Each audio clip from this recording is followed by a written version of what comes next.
How's everybody? Good? Are you ready for this? We're going to do it again. We tried last week. We're going to do it again. Thanks everybody online for coming and showing up. There's a lot of people out there. You guys can't see them, but I can. Welcome. 8 pieces of the brocade. Sometimes I joke that today's workshop is going to be full contact martial arts. Well, this practice actually does come from martial arts system. It was invented or created and crafted by a general in an army, the Song dynasty.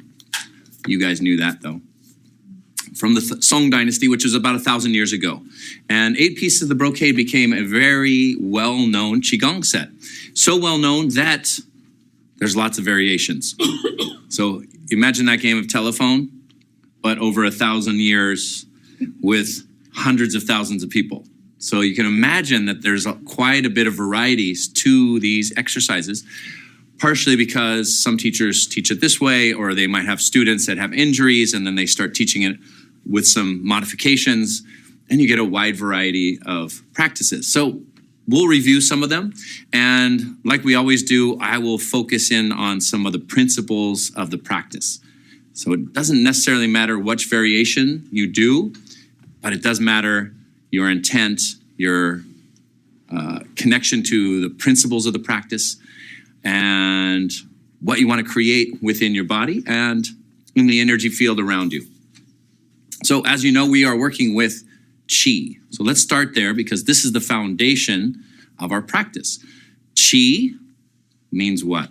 It means energy. Energy can't be defined. So this is an interesting concept. When I was interviewing a neuroscientist, I said, give me your best definition of energy. He goes, energy can't be defined. No physicist can define energy. We only have examples of what energy is, but not energy itself. So we have some examples. You have gravity. Everybody's in an energy field right now. Most of the time we don't pay attention to it. I used to have a Tai Chi teacher, and he used to do stuff like, he'd be like, wow, energy. Things don't just flow into space. So we are pulled down. This is called yin energy. And we want to be able to work with the energy of the earth, which is gravity, yin energy. We also have yang energy, which is electricity. It's the energy that moves through space. Like right now in this space, there's a lot of energy moving through here, a lot of frequencies. If you had the right device, you could tune into it. A cell phone, for example, could pick up a signal, right? A radio can pick up a signal. It can play music. And so we want to be able to tune into certain frequencies and be able to download those within us. And too often we're programmed to download the frequencies of stress and anxiety and worry and depression. And we want to tune into different energies so that we live our best lives. We elevate our energy. So the goal of this practice, connect to energy, raise vibrations so that you're healthy, happy, and fulfilled. So that's the basic goal. Simple enough, right? Simple to say, a little challenging to do. So sometimes what we need to do is unplug from our programming, our habituations, our energy that's just running, and reprogram our energy system. Now the energy system runs through your mind, your emotions, and your body, right? So these are called the 3 treasures. So think of this energy like a stream flowing through you and programming or connecting to the energy of your consciousness, your heart, and then your physical body. Now these energies manifest in different forms. So as frequency slows down, it turns into your body. So you'll see this is energy, but it is more dense. It's a physical body. So this is called Jing. This is your essence. Jing is about your structure. It's about your body. So when you're doing Qigong, when we think about Jing, what is my body doing? I'm going to go like this, and I'm going to go like this. How am I going to breathe?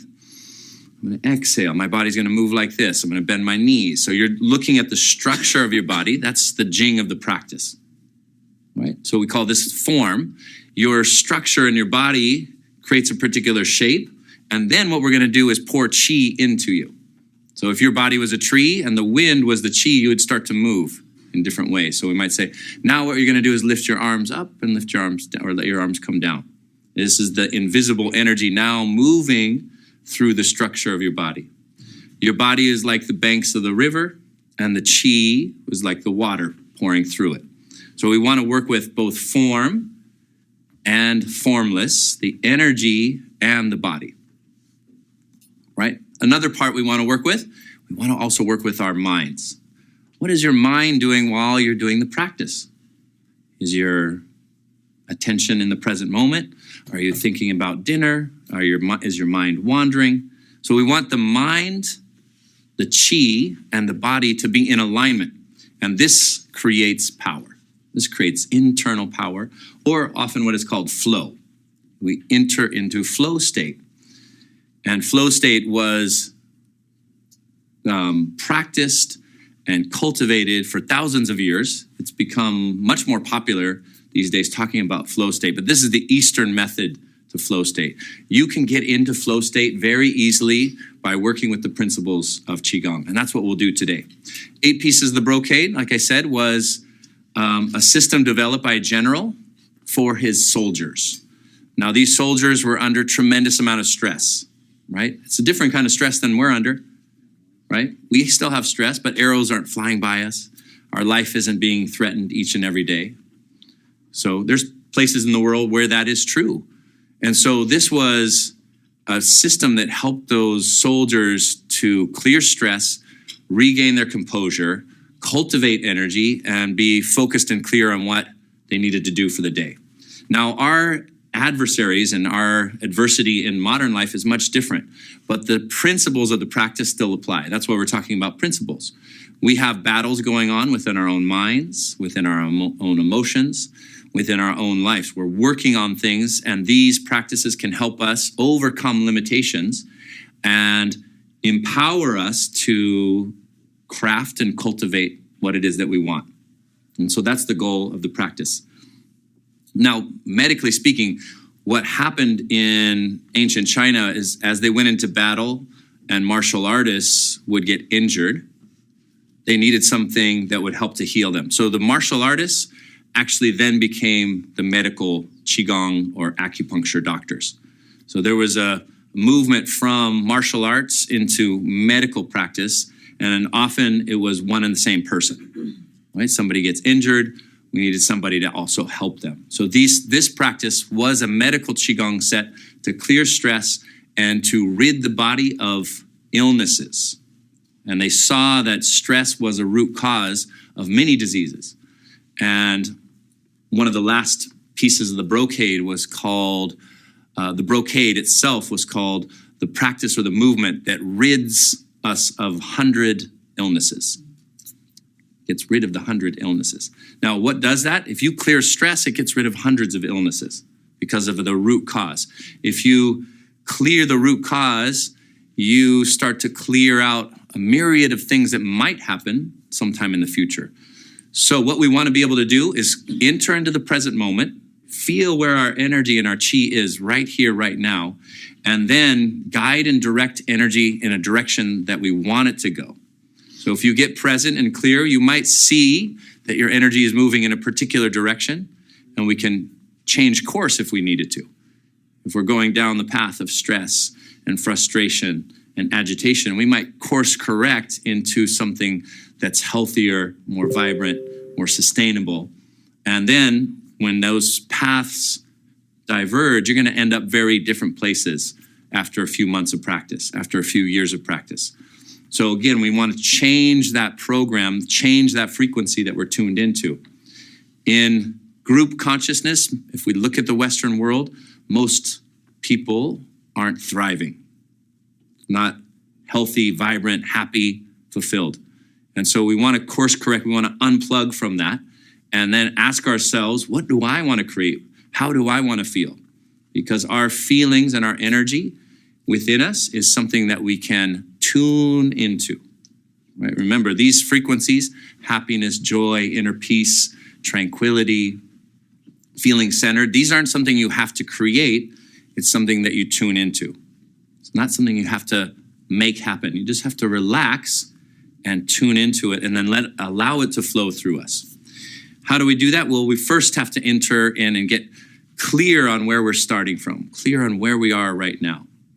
And these 8 pieces of the brocade, it's funny because there's actually 12 movements, like 8 pieces. I think that's very Chinese.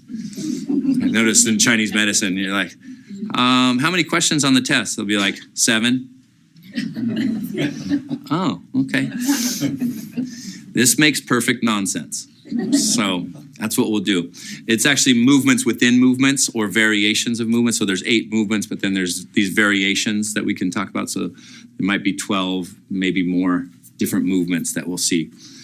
And we'll go into the principles of practice a little bit more. But brocade was in China very beautiful gowns. And so the idea was when you had strong energy, you had a beautiful energy field around you that would be impenetrable to stress, anxiety, other people's energy. You had a sense of yourself, your connection to your authenticity, and your strength, and who you were as a person. So that was the idea of the brocade was the Wei Qi. Wei Qi is a particular kind of energy that was for protection. Now, Wei Qi was broken into a few different aspects. The Yang Wei Qi was your immune system, and the Yin Wei Qi was how much stress we take on from the world around us, everybody around us. If somebody was stressed out or we heard a sad story, are we then taking on that energy? That was the Yin energy, the emotional protection. And so this set was said to help strengthen both the Yin and the Yang Wei Qi. In turn, that helps you to feel your authentic energy within yourself and then be able to craft and create your life from that space of being centered. How's that sound? Does that sound good? So we're talking about energy and qi. Qi manifests in a variety of different ways. When we look at Chinese medicine, they have many different kinds of qi. So we just talked about Wei Qi. You also have righteous qi. Righteous qi comes from the surfers. You have your Wan Qi, which is your source energy. You have the energy of each of your 5 elements. You have Yin energy, Yang energy. You have the energy of your mind, your emotions, and your body. So all these different energies added up to about 360 types of qi. And so when we're looking at Qigong, we're thinking of how do I work with all these different energies? The energy of my personality, your energy, my energy, energy of nature, energy of food.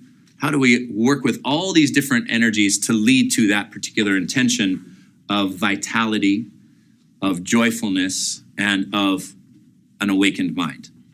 So we have a lot to work with. That's the good news. You have a lot of energy.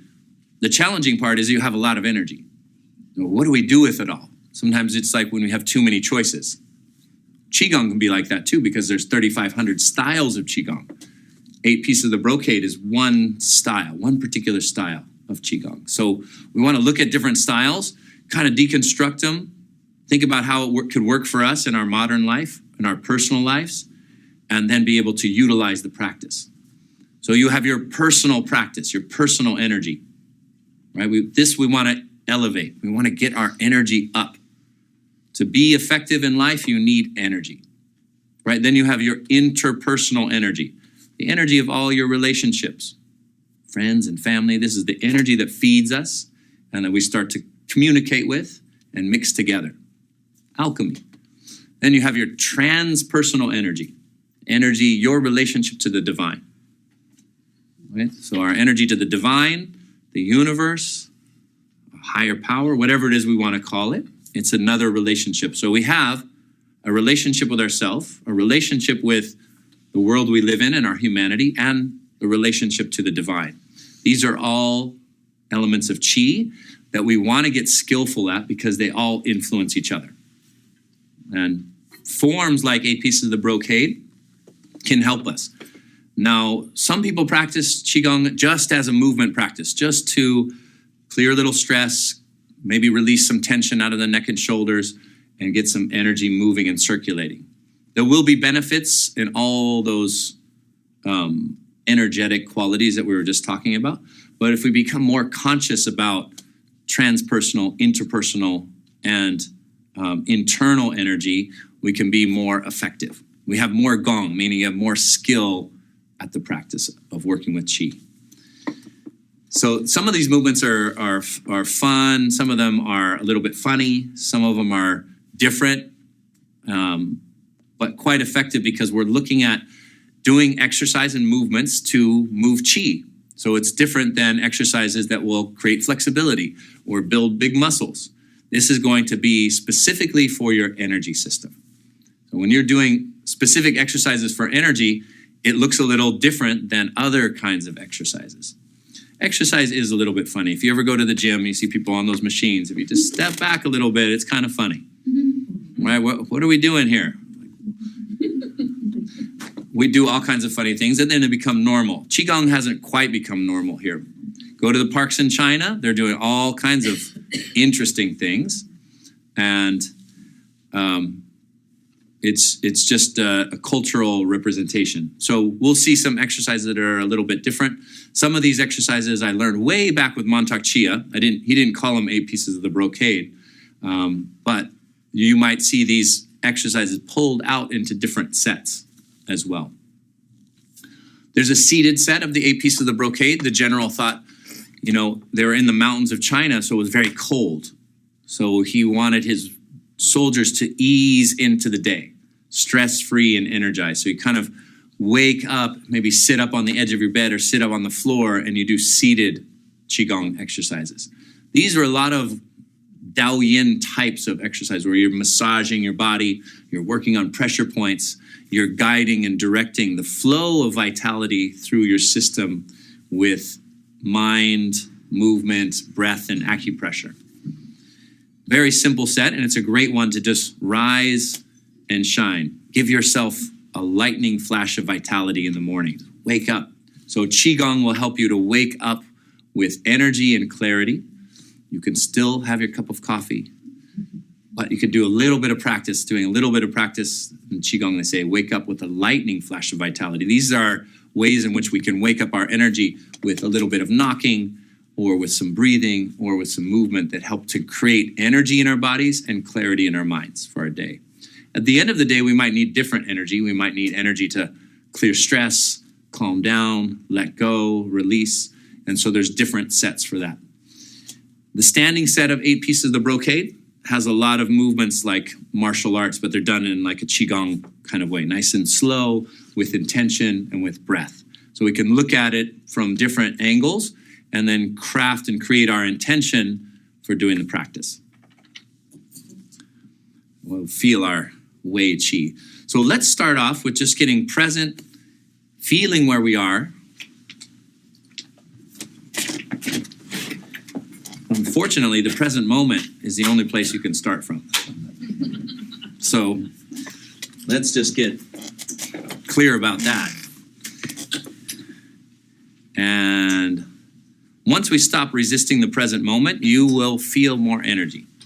Once we stop trying to change this moment or should, would, could on this moment, we start to relax more. Mind is very tricky because it wants to resist the moment. It wants to think a lot about future moments. Maybe tomorrow I'll be happy. Maybe in a year, maybe when I retire. So we have to calm this mind down and allow ourselves to be present. One good way is just take a slow, deep breath. In through the nose, out through the nose. Breathing, right, is a source of qi. Zong qi, the qi in your chest from the breath. It's your quickest source of qi. That's why we say the lungs are the commander of qi. So when we go into any exercise, we will be working with the breath. All systems of practice, meditation, yoga, Qigong, Tai Chi, work with breathing because it's the wind that moves your shape. So as you breathe, now I want you to breathe a little bit deeper and fuller and feel your body lift upward towards the sky. The top of your head floats up. Your spine is nice and long. Breath is full and deep, and you're breathing in and out through the nose. By doing this, you are practicing Qigong, which means everybody's practicing Qigong, just not so skillfully sometimes. So inhale, exhale through the nose. Now we develop a skill at working with Qi, so we want you to feel that as you're breathing, your spine is getting longer. You're orienting your personal energy system to the energy above you and below you, so that the earth energy, as it pulls on you, it's not creating tension in your muscles, but it's creating a flow of energy through you. So you might rock back into your sits bones a little bit. You might bring your chin in and feel the top of your head lift. Sitting up tall allows your breath to move through you.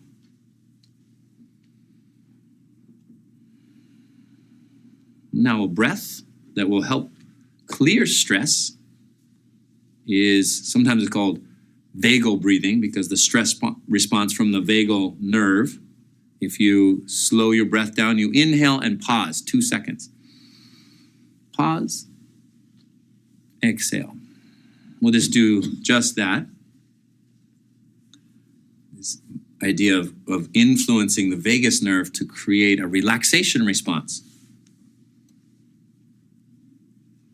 Why do we want to relax? Because your energy is much more efficient. What is stress? Stress is just your nervous system thinking your life's in danger.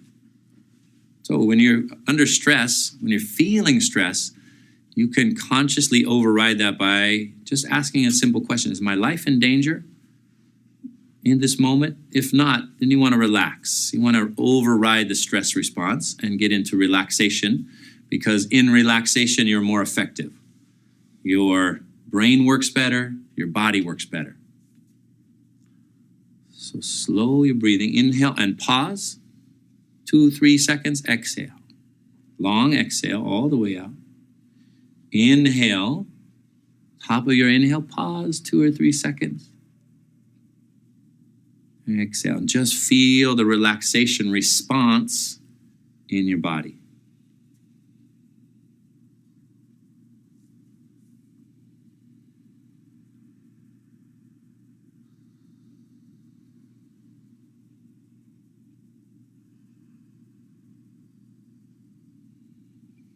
You might notice that when your breath is still, there's a stillness that starts to permeate your mind.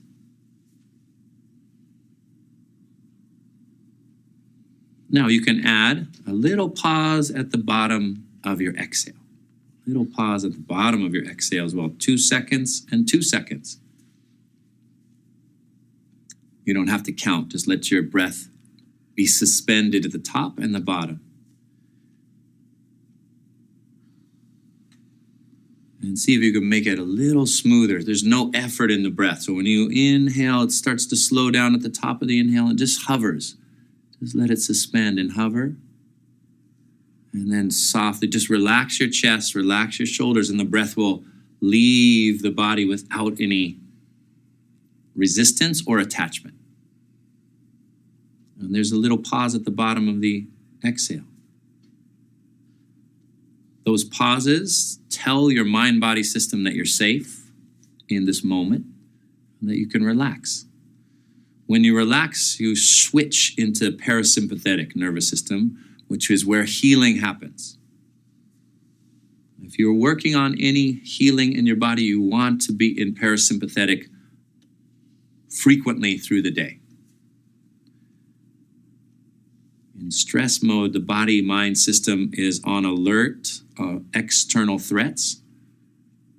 In relaxation mode, we self-regulate, we rebalance, we come back to our center, and the wisdom and intelligence of your mind-body system gets turned back on. So you can feel this all happening through this breathing. Slow breathing, pause, exhale, pause.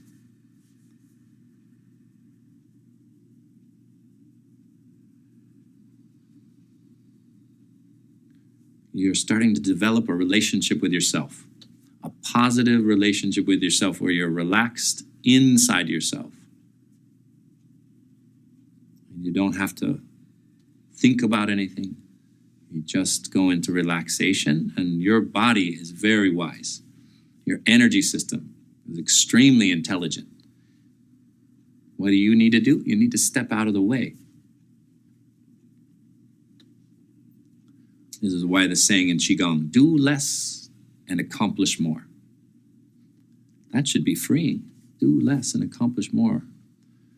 In the Western world, we do more but accomplish less.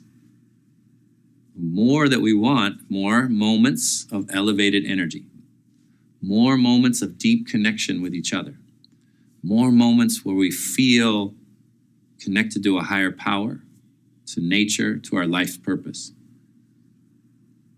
Less stress, less tension, less anxiety, less thinking in your mind. Those moments where the breath is still, it just all happens like magic. See if you can extend a little bit more into those inhale, pause, hover, mind still, exhale, slow. Suspend the breath at the bottom of the exhale.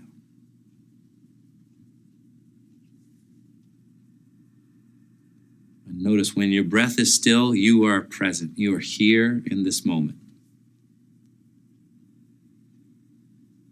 Where is your breath happening? It can only happen right here, right now.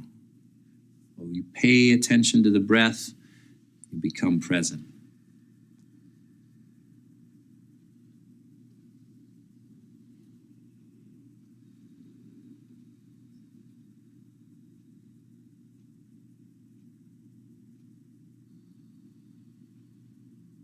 And just feel your body. Now feel the way the breath moves through you. Your ribs move, your diaphragm moves, your chest moves. There's movement through your lungs. There's an expansion and a contraction. Inhale, you receive energy. Exhale, you let go of energy.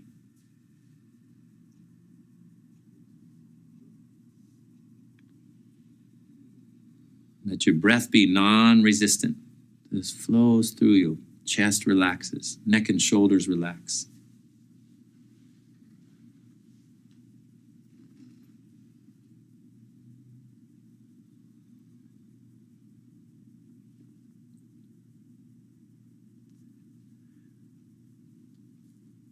Getting to present mind or mindfulness is the entry point of practice.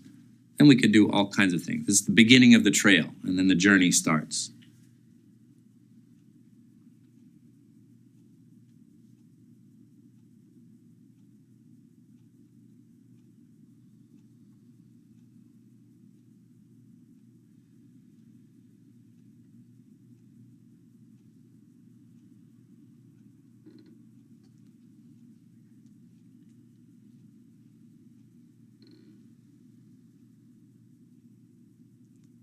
Very nice. Go ahead and rub your hands together.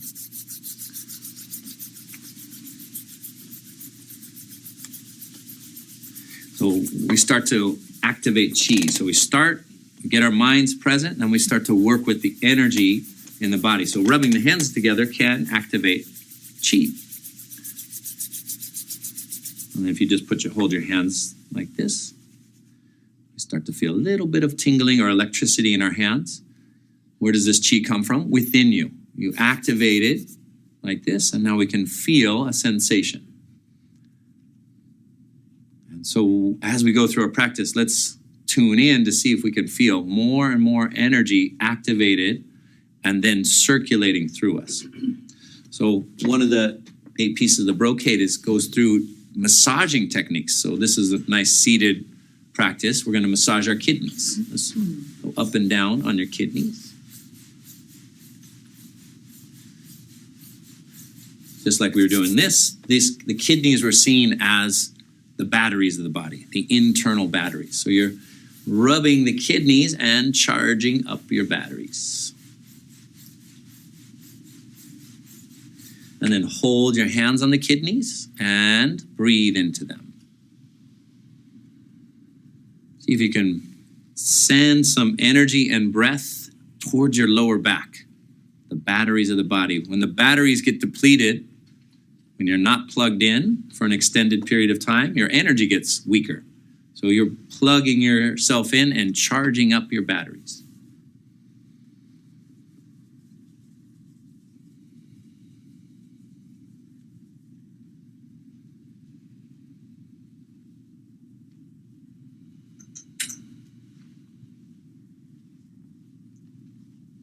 Good. Now, just lean forward a little bit and tap on your kidneys.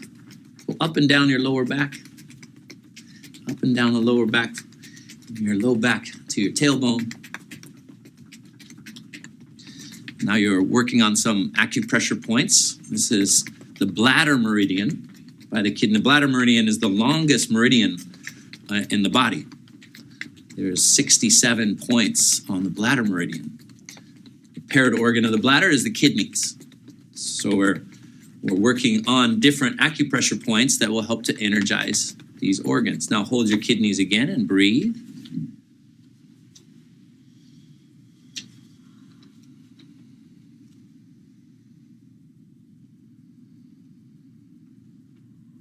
Breathe a little bit deeper. Bring the breath to your kidneys. So you relax your chest and inhale and let your back fill up because your diaphragm goes to your lower back.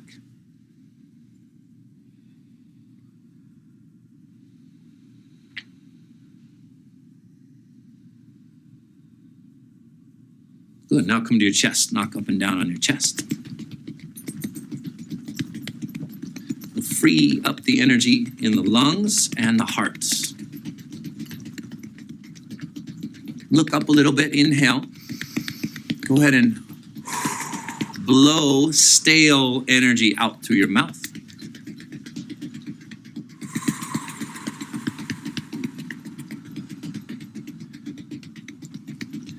The stale energy will go down to the earth.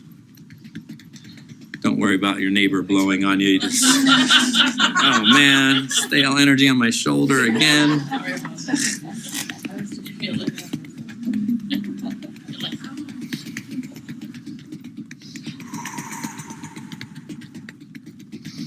So a little extra emphasis on the exhale. It's like when you open 2 windows in a room, fresh air moves through. So it's kind of the same idea. You're opening the energy in the chest and fresh energy is moving through. Now just hold the hands like this. We'll see in the 8 piece of the brocade, there's some hand postures. And this is one of them. And just feel the energy of your chest, lungs, and heart.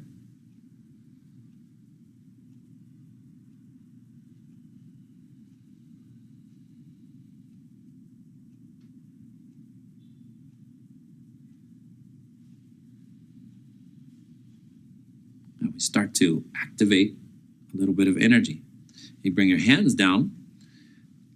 Take a few more of those breaths that we did. Inhale, pause, exhale, pause.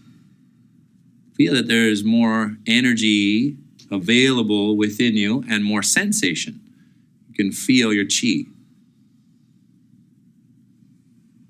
Whereas the breath is in the present moment, whereas energy is in the present moment as well. So we become more mindful, we're paying attention to more and more things in the present moment. Your 5 senses give you about 1/billionth of what is actually in this room at any given time. There's a lot more frequencies, energies that we don't perceive. As you relax, as you slow your mind down, you actually open your lens to perceive more. This is a very good technique for getting creative, solution-oriented mind space. Insights, intuitions happen from this state of relaxation. So we just elevate energy, calm the mind. And you have really starting to work with 2 fundamental principles of our practice. How long can you relax before you have to think, before your mind bubbles with thoughts? 30 seconds sometimes is a long time. This is essential to continuing practice and energy develop, working with your mind. This seems like a simple practice, so often these simple practices we don't pay too much attention to, but it's your foundation. If your foundation is solid, we can get more and more complex. Work with the energy of your mind to be here in this moment with clarity.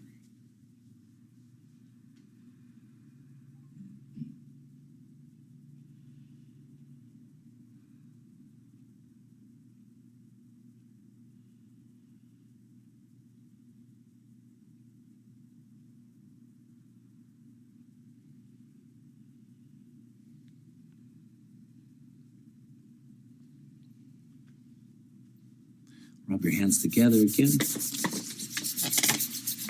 And we'll just do a little activation of the energy in the hands. Rubbing the palms together. Now knock the edge of your hands together this way.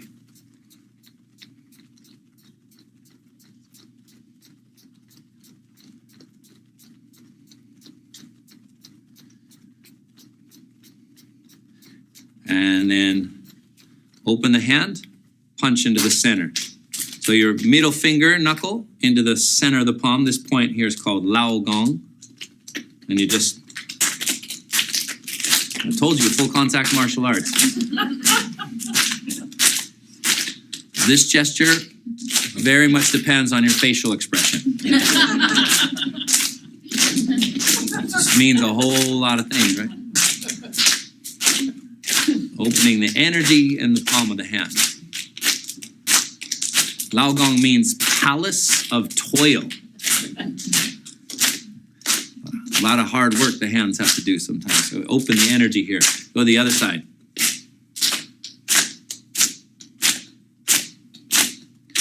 So just turn to the person next to you and give them a smile. If you're at home, do that with the dog or the cats. Works well with children too. You're like, can you guys bring your dishes in? And they don't do it. They just like, bring your dishes in. Know when to use what hand gesture, what Qigong exercise. Now rub your fingernails together, back and forth to activate the ends of your meridians. Activate the ends of the meridians. Back and forth, vigorous. First knuckle too. First knuckle and fingernails. Hands in your lap. Now feel the chi in your hands has been activated and is now circulating. Take 3 or 4 of those breaths that we just did. Put your attention on your hands. Where was the energy before you activated it? It was there, it was dormant. Now your mind is paying attention to it and the chi is activated.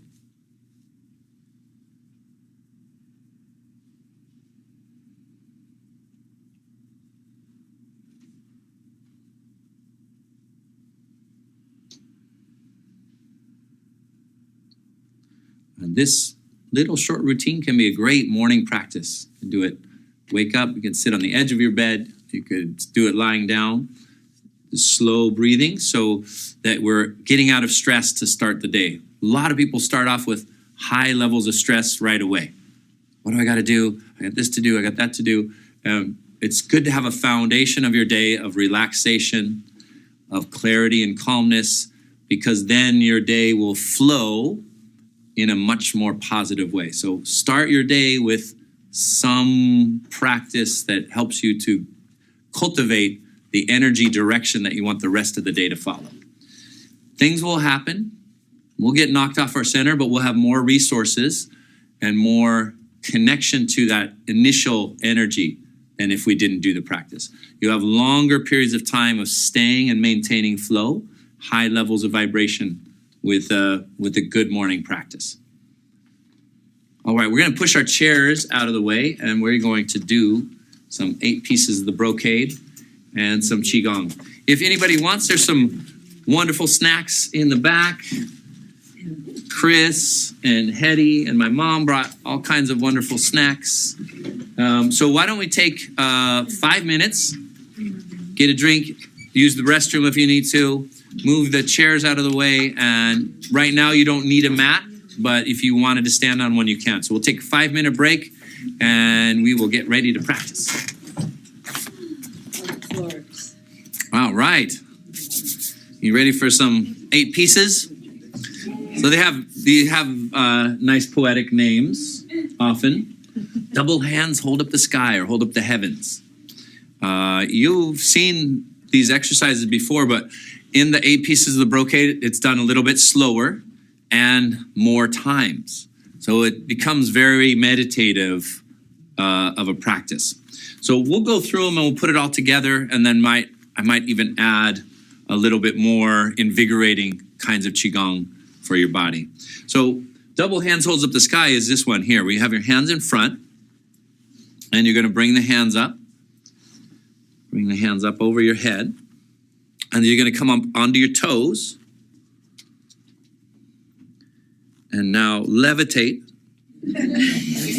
Wow, wrong workshop. So you come up onto your toes, hold for 3 seconds, then you come down. And you're going to stretch one side, press through your palms. And press through your palms, other side. Back to the center, and then your hands come down. Relax. First brocade. That's it. It's exciting. It's an exciting moment for all of us. We are weaving together the brocade. So it's stitching together. Now the stitching together is the crafting and the creating of different Qigong forms or Qigong sets. They can be spontaneous. Like I often have more of a spontaneous approach to a practice. See who's here. We go with the flow. We add different movements. We mix and match. It's kind of like cooking in the kitchen, seeing what's in the fridge and the pantry, and whoa, this was really good, right? Or you can have a very specific recipe. So 8 pieces of the brocade is a recipe. We do this, we do this, we do this. Taught by a master chef 1,000 years ago. So we'll keep going through the recipe, and then we can season it a little bit. All right, so that was the recommendation 24 times. 24 times. And if you do all 8 pieces of brocade like that, it takes a good amount of time. So we can shorten the practice to fit your lifestyle too. So 24 times of going up to the whole thing that we just did. What we just did was 1. Yeah. Can we do it 24 times? That's what the recommendation was. 24 times. Okay, now when you bring the hands up, give it a little bit of energy in your chest. So I want you to just kind of let the chi move in your body. All right, so some styles a little bit more chi flow, and some styles a little bit more linear, like that. Okay, so what are we doing when we bring the hands down and bringing the hands up? You are balancing your triple warmer energy system. Triple warmer was a invisible organ in Chinese medicine. It's an invisible organ. You have an invisible organ. Nobody ever gets triple warmer surgery. It doesn't happen. It's an invisible organ. So what we want to do, the triple warmer really has to do with your head, your heart, and your belly, or your mind influencing your emotions influencing your physiology, or when we come up, your physiology influencing your emotions or your heart influencing your mind, and also we're connecting to the sky, the universe. So triple warmer's job is to create balance and harmony. When triple warmer is out of balance within you, you feel a lot of chaotic energy around you. Things agitate you because the triple warmer isn't quite properly circulating chi. So we become a little bit agitated. If you notice that you're irritated easily, triple warmer could get some balance. So this one is very good for low-grade agitations, irritations.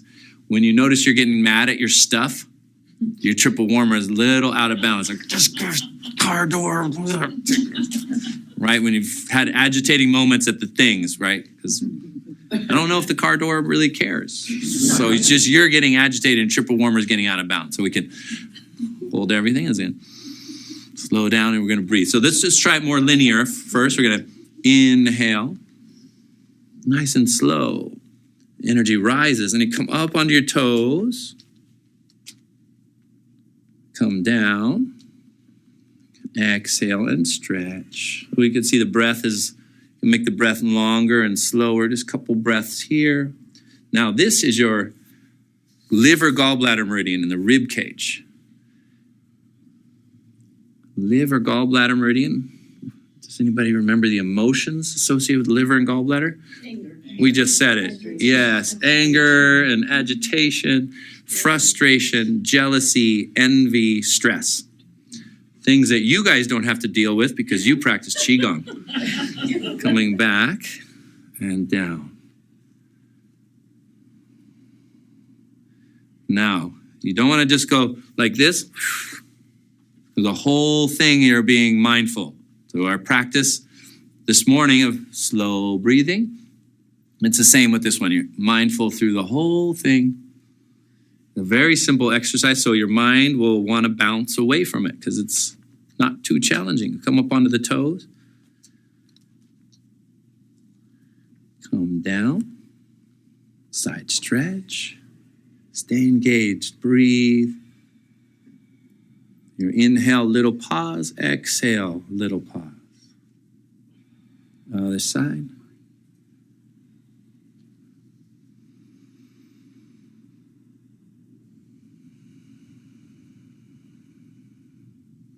Back up.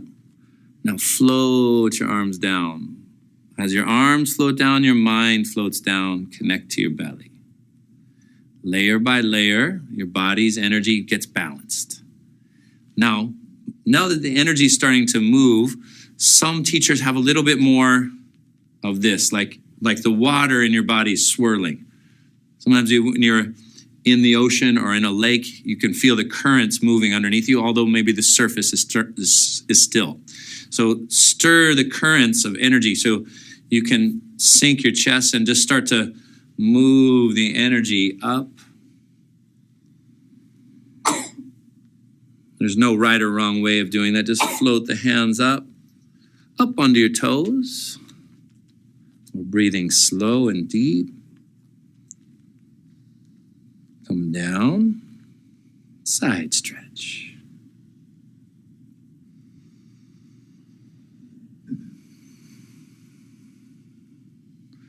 And just notice where your mind wants to bounce away, engage in thoughts. Bring it back to your breath, bring it back to the present moment, feeling your body, feeling your energy. And come down, nice and slow. Where does the mind jump away from the present moment? And we can be just aware of that. And now feel the energy move. Let it rise up like mist rising off of a lake. Up over the head, connect to the sky. Rise, lift up on your toes. Raising, bubbling springs, the kidney point at the bottom of the feet. And then down, side stretch.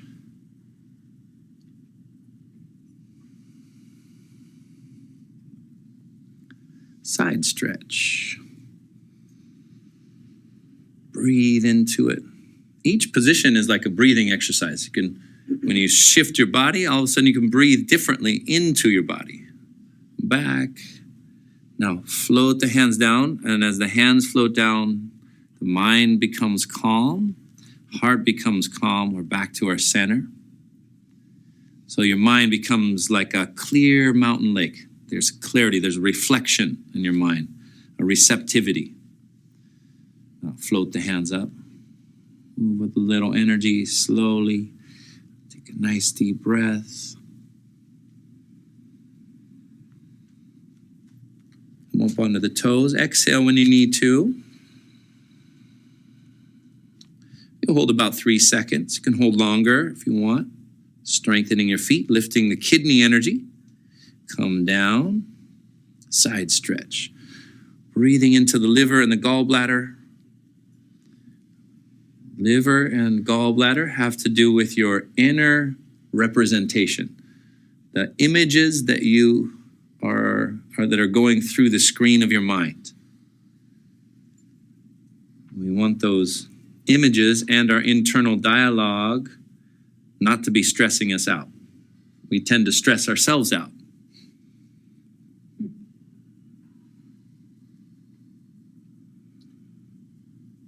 Come back. And they're just bringing the hands down. This is the descending of the energy. Any mental stress, emotional stress, go down to the earth. Feel your feet, feel the bubbling springs, and feel your connection to the earth. We'll do this one more time, nice and slow. Relax into the energy, let it expand and lift like mist rising off of a lake. It's fresh energy going through you. Rise up onto your toes, balance. Come down, side stretch.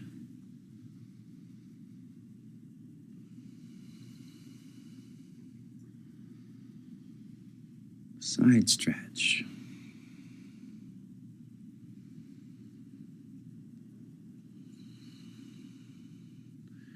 Hands come down, eliminating any internal agitation. And you feel energy go down to the bubbling springs and then down to the earth. Relax the hands. And you've just woven within your energy system a calmness and a relaxation. That's the first piece of the brocade. How does that feel? Good? So this practice, the whole thing is very meditative. So it's not a lot of physical exercise, but it's a lot of intentional exercise, which often we need the most help with. We need that clarity in our mind to release what we don't want and then bring in what we do. So now, bend bow, shoot the target. This one is now setting intention. So we're thinking about what we want to create. It's also working the energy of the body. And in the army, there was a lot of archers. So they needed to practice and develop muscles, structural muscles, to be an archer. So this one was strategic both in archery and in setting intention. So we can use this one very clearly to set the intention, the direction that we want our day to go, the next few hours to go, our week to go, something bigger in our life. We can hold that intention because where the mind goes, energy follows. This is the principle of Qigong practice. What are you paying attention to? What is going on in here? What we pay attention to starts to gravitate. So when we are setting clear intention, you are now being the director of your own internal thoughts and directing energy, chi, we just brought in chi, where you want it to go. Take a stance that's just a little bit wider. And this one, you have hands come up.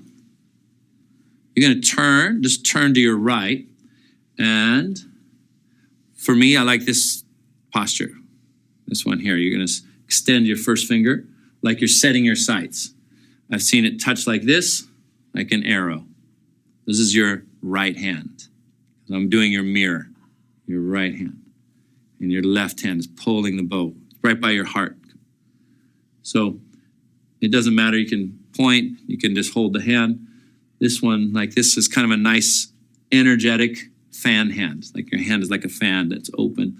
And you're pressing through this part of your hand is heart and small intestine, the fire element, which is connected to the chest, fire organ, pericardium as well.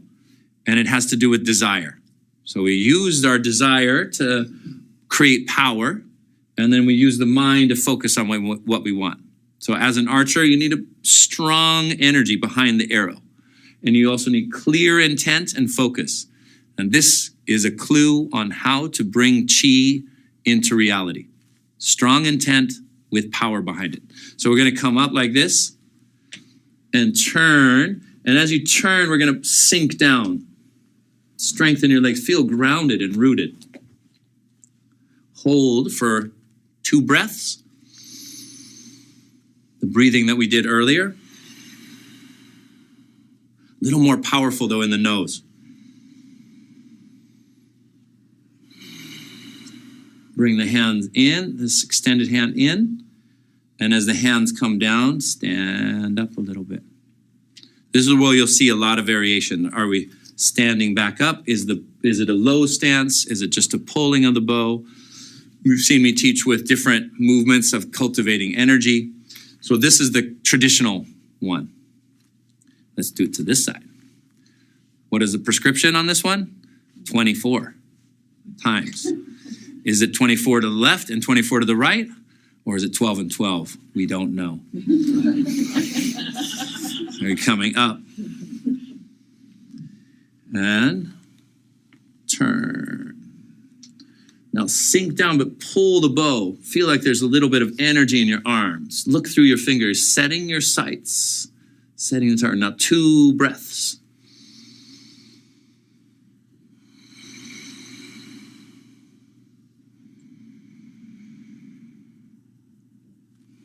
Bring that hand in. Let's go here. Knees are bent and just center your energy back to your lower dantian. Then lift the energy. There can be a little bit of this movement.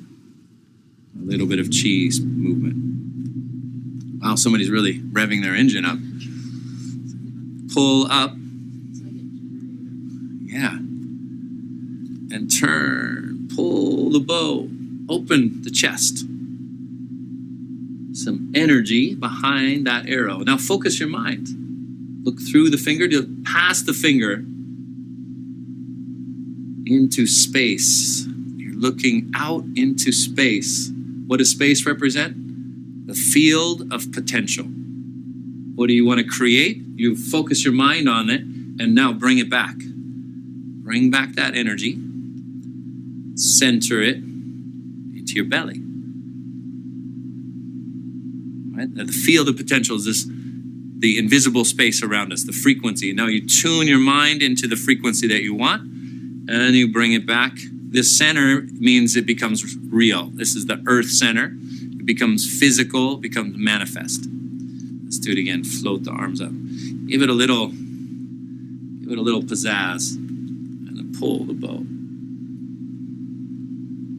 Sink down. Feel the earth at your feet. You're strong. Your body's strong. Your mind is sharp and clear. Nothing gets in your way. No distractions from your goal. Pull it back in. And then when your hands are here, you're going to stand and push down. Feel the energy arrive into your belly. Float the hands up. Pull the bow, going to the right. Take 2 breaths. Out of the field of possibilities, what do you want to focus on? What do you want to create? Focus in on that energy. Pull it in. Bring it in, nice and slow. Your legs are still bent and you push down. How's that feeling? Getting warmer? Good. So in the morning, if you do a little tap, a little breathing, set your breath, get up, do some stretch, and focus your mind. A couple of times on these, holding the breath in this low posture, everything warms up. Energy is generated in your body. Mind is clear on how you want your day to go. Let's go to the other side. Float the hands up to the chest. Energy connects to your heart. How do I want to feel? What do I want to create? And focus on it.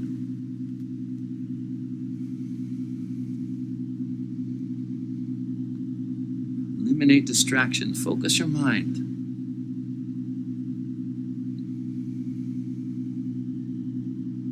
In the field of infinite possibilities, what do you want to pay attention to? Pull it in. Bring it in. Capture the energy. Bring it into your center. Go one more time to each side. Let the chi rise. Connect to your hearts.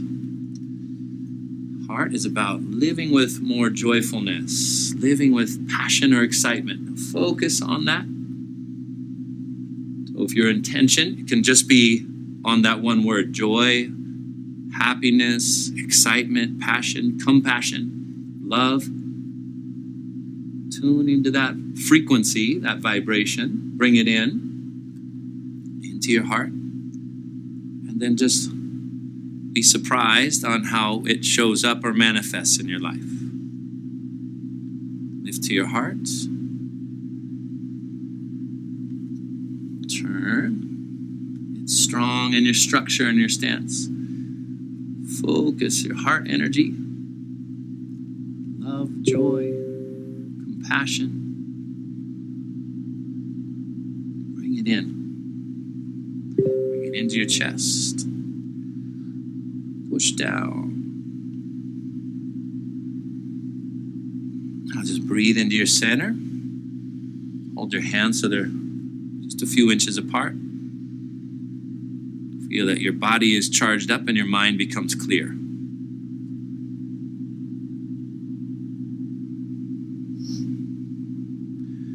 And then when you're not thinking directly, the thoughts that bubble up in your mind are more in alignment with this intention. Bring your feet a little closer together. All right, the second piece of the brocade. Yeah. With the breathing, you're doing 2 breaths here, and then are you exhaling down and then inhale, exhale? Yeah. What is the breathing pattern? So you can inhale coming up and exhale as you turn. Then you're going to hold for 2 breaths. The little bit of pause. Exhale, a little bit of pause. You can do more. You could do 1 breath. It's okay to do. But if there was 24 times that we're doing 2 breaths, now you spent the whole day shooting your arrows. So you can do it depending on how much time you might have during your day. So 2 breaths, then you're going to inhale and just bring the arm in, exhale to the chest, or exhale and push down. Okay. If you're ever curious about breath and Qigong, just breathe deep. You can just go into natural deep breathing. It's just fine. Okay, so we have owl turns head. Looks over the shoulder. Owl turns the head. Now, there's a few different hand positions. So one is here like this. And this posture is interesting posture, right? Kind of the Wonder Woman posture. Do I got that right? Just need some bracelets. So there's some interesting research on postural training that helps to, when you shift posture, you change physiology, you empower yourself. It does change energy and internal chemistry. You want to hear a good talk about this, Amy Cuddy has a good talk on, a good TED talk about posture, and this was one of those postures. So I guess it's a little bit controversial, but it's a really good talk. So you come here like this, and now we're just going to turn the head over left shoulder so that we can all go in the same direction. Turn and look behind you. Owl turns head back to the center. You cannot turn quite as far as an owl.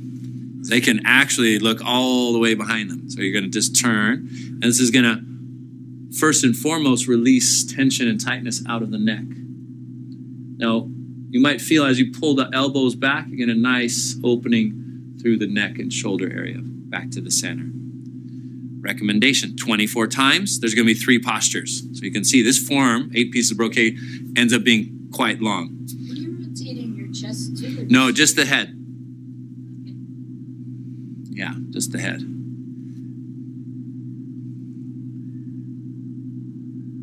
To the center. Go over the right shoulder. Now the opposite arm, you're pulling back a little bit and turning a little bit more, and you keep your chest and your shoulders squared to the front and then back. So breathing, you can exhale as you twist. Inhale as you come back. The turning, and as you look over the shoulder, is kind of looking behind you.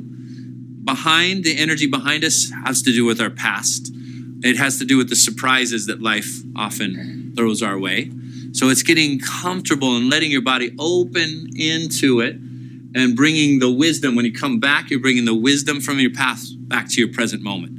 And you turn, gather the wisdom. It's kind of like polishing the gems. You're getting rid of the stuff that's unnecessary and just bring in the lessons. Just bring in the energy that you want. So where are you in the present moment? You're strong and powerful.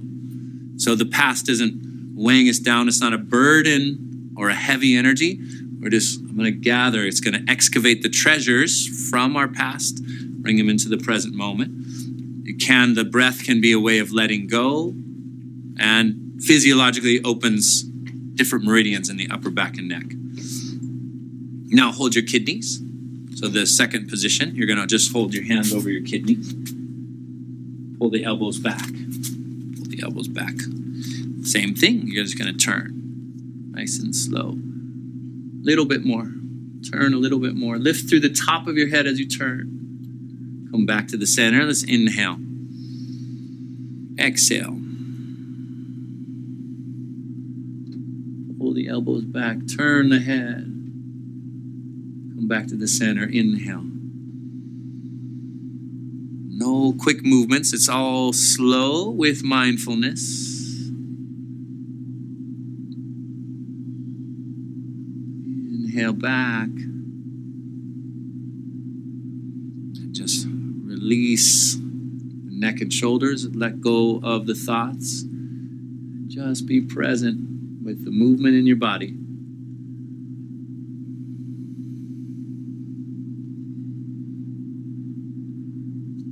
One more to each side in this posture.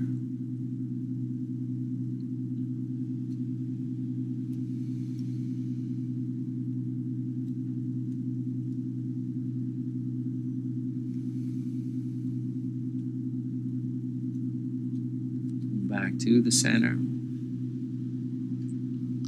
Now come here, the third posture, this one. Hands here. By the heart.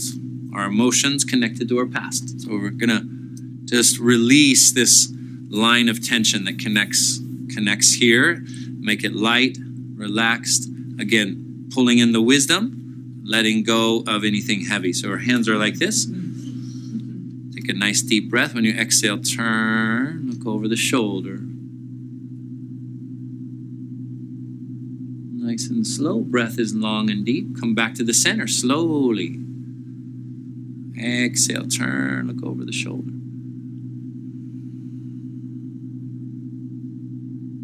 Inhale. Exhale.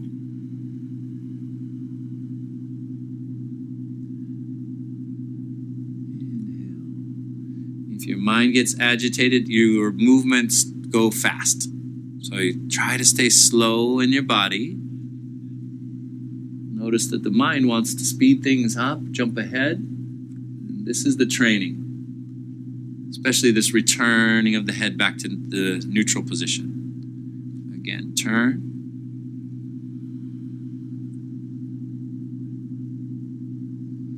Coming back slowly on a deep breath. You can close your eyes if you'd like to.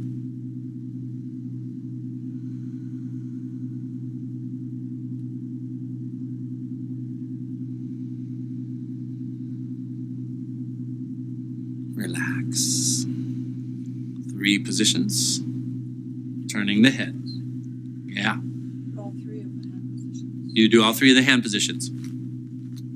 So we have 1, 2, 3. That's why sometimes it's called the 12 brocades, because this was 1, 2. You've added more movement. Owl turns the head, bend over and swing tail. Okay. Yeah, bend over and swing tail. Excuse me. Bend over and swing tail. This is this one. You're in your structure here.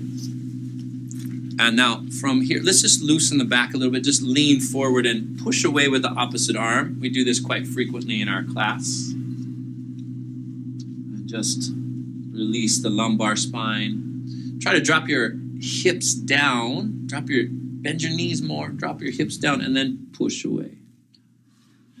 Ooh, that was a lot of chi over there, huh? Back to the center. And other side. Press away with the opposite arm. Drop the hips down.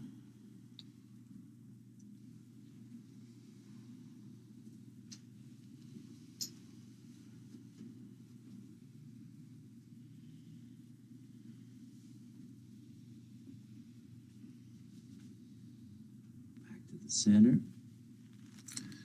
Good. Now, just come up like that. Hands are on your knees.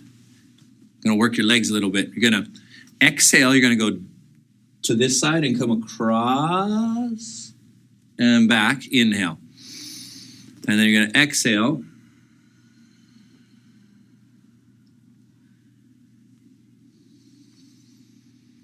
And we come up. One variation. Some other variations, you're more in your hips and you just turn, look behind. Inhale. Exhale. So let's try a couple of those variations. Let's try this one I just did. So come down, lean into your hands. Exhale, turn, look over the shoulder. Inhale to the center. Exhale, turn, look over the shoulder. Inhale to the center. Nice and slow. Conscious movement. Turn, look over the shoulder. Inhale. Again, it's a breathing exercise. Exhale. Can you go a little bit slower with your breathing?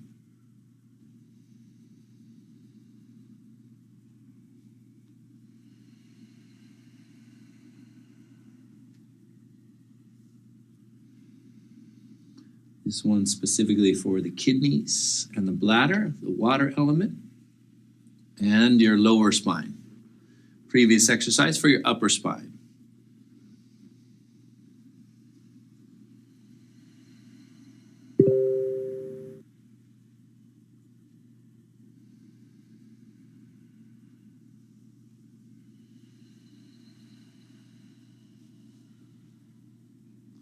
Back to the center.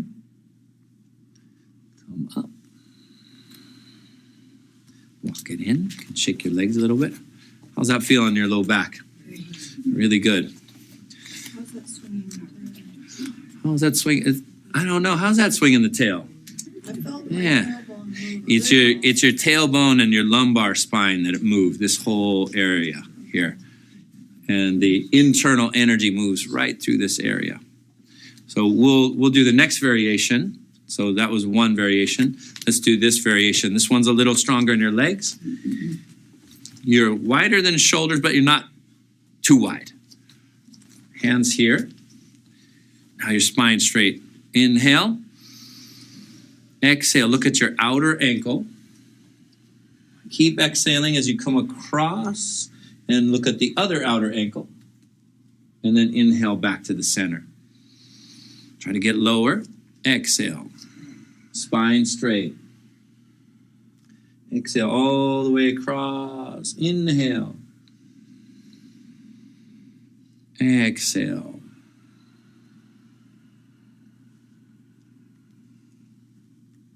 Inhale. Exhale.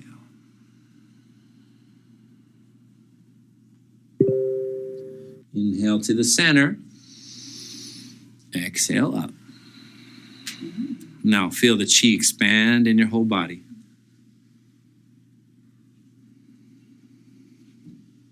Last version's more challenging. To do 12 of those is hard.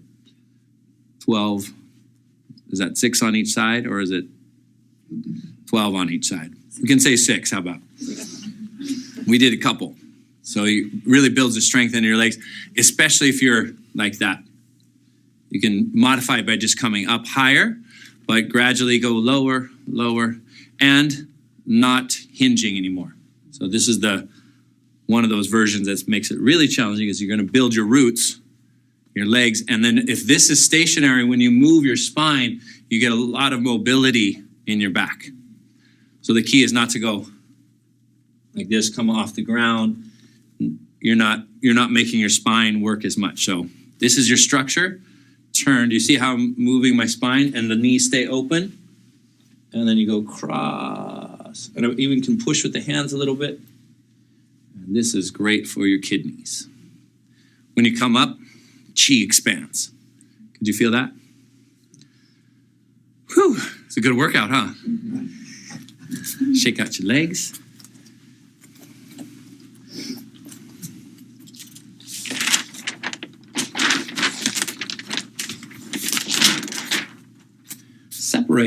sky and earth. Sometimes this one is earlier in the 8 pieces, so some variations. You'll see the exercises have a little bit of variety in terms of the sequencing. So separate sky and earth. Going back to a nice simple one. You're going to have one hand up, the other's down. All right, and then you come in, and the hands just pass by each other. And on this one, again, you can have some movement of energy. We're going to hold, take a breath.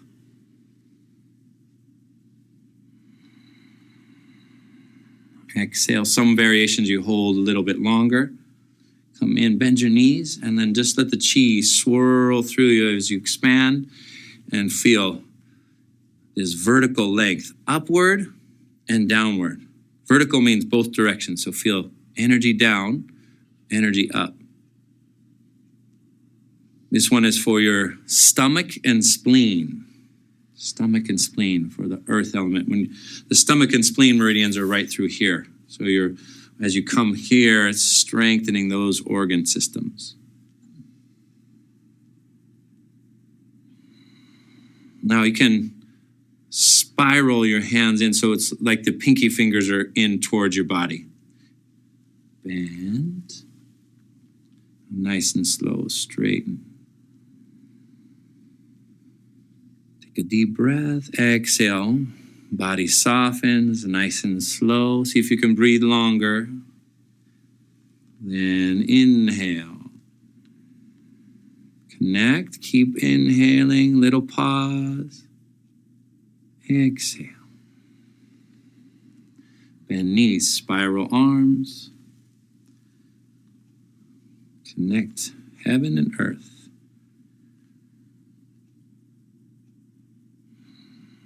Nice slow exhale, slow movement. Nice slow inhale.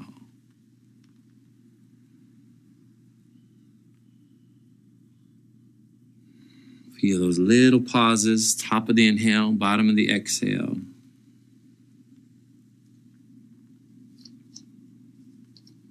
Feel you're strengthening your energy system.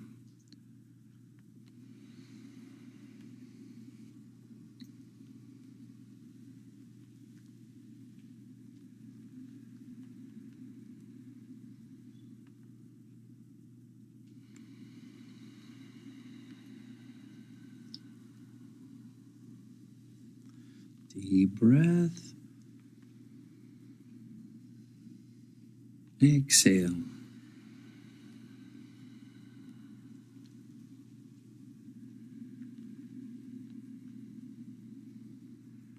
Gather all that energy, bring it to your center, and just hold that chi ball. This can be a practice in between each of the brocades, just holding chi at your dantian. When you hold the chi here at your dantian, also feel your bubbling springs connected to the earth. So this is your earth center in your belly, and then feel the connection to the earth through the bottoms of the feet.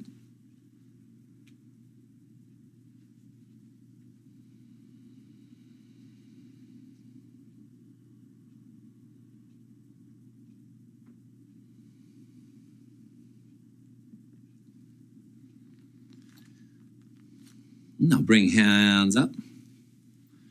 2 hands, climb the legs.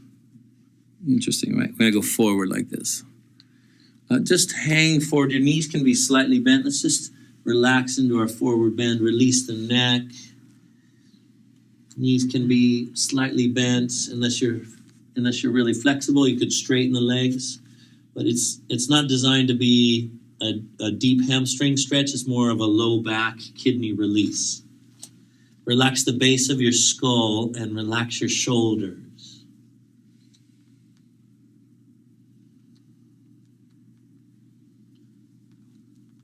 Your body like a waterfall that's just pouring down into the earth, washing out any stagnation, any old chi, anything that needs to be let go of. Now bring your hands up the inside of your legs and just slide up the inside of the legs. This follows the kidney meridian, right up the center of the chest here, up over the head. And then we're going to wash down the back. Just wash down the back of your head, neck, come to your back, wash down the back, low back, and hamstrings. That's the bladder meridian going downward. The legs, the yang energy goes down, and the yin energy will come up.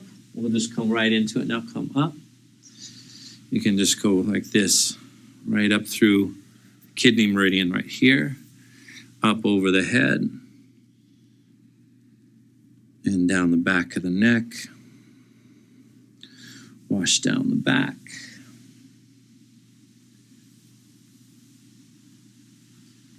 Moving the energy in that kind of water wheel cycle up the inside of the legs. Let the energy rise up over the head. Waterfall of energy pours down, back of the head and the neck, and pours down through the back of the body, down the back of the legs. Rolling up the inside.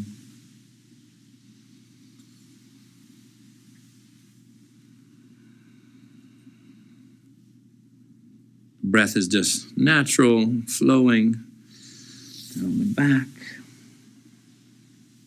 Of the legs. And the energy comes up. It's like mist rising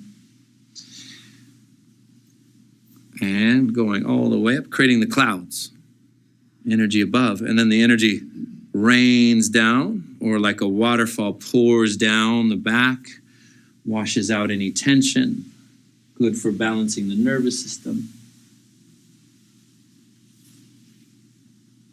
Come up. Hands are going to float up over the head. And this time, go forward and come back. and take your hands just like right under your toes. Right under your toes. And then just move your tailbone and your hips to the left. And move a little bit to the right. Releasing the head. Go back and forth a few times with the tailbone. Left and right.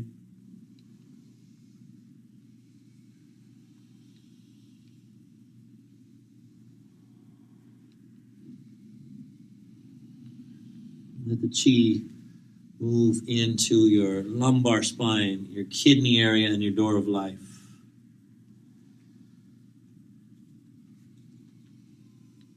Bend your knees a little bit. Glide the hands up the inside of the legs to the abdomen and hold a chi ball. And breathe.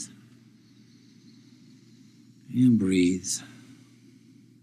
You see this set working chi into all the meridians. It's a nice slow set, and we're building on our foundation, that breathing that we did. Slow, mindful movement, letting the energy move through all the circuitry of the body, the meridians. If you can get through the whole set without any thoughts, you are a true master. Try just getting through one set without any thoughts. Good. If you do have thoughts, number 7 can be helpful. Punch and gaze with angry eyes. This one's fun. This is definitely more martial. So your hands are going to be here. And you're going to punch out, but just a slow punch, which can be very intimidating. You're going to, and as you punch, you're going to sink back and down.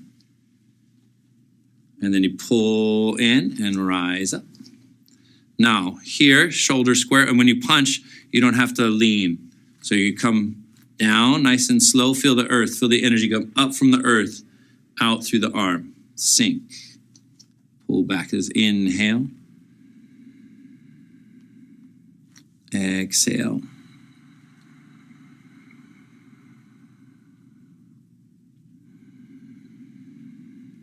You are gathering your power and gathering some fierceness, not to let anything stand in your way from accomplishing a goal or a task.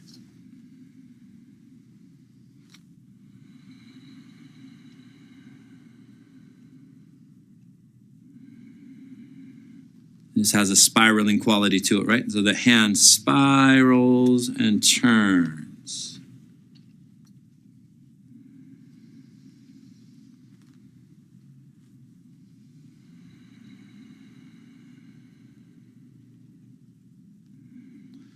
Nice, soft cultivation of power, bringing the energy from your center up to your chest, spiral.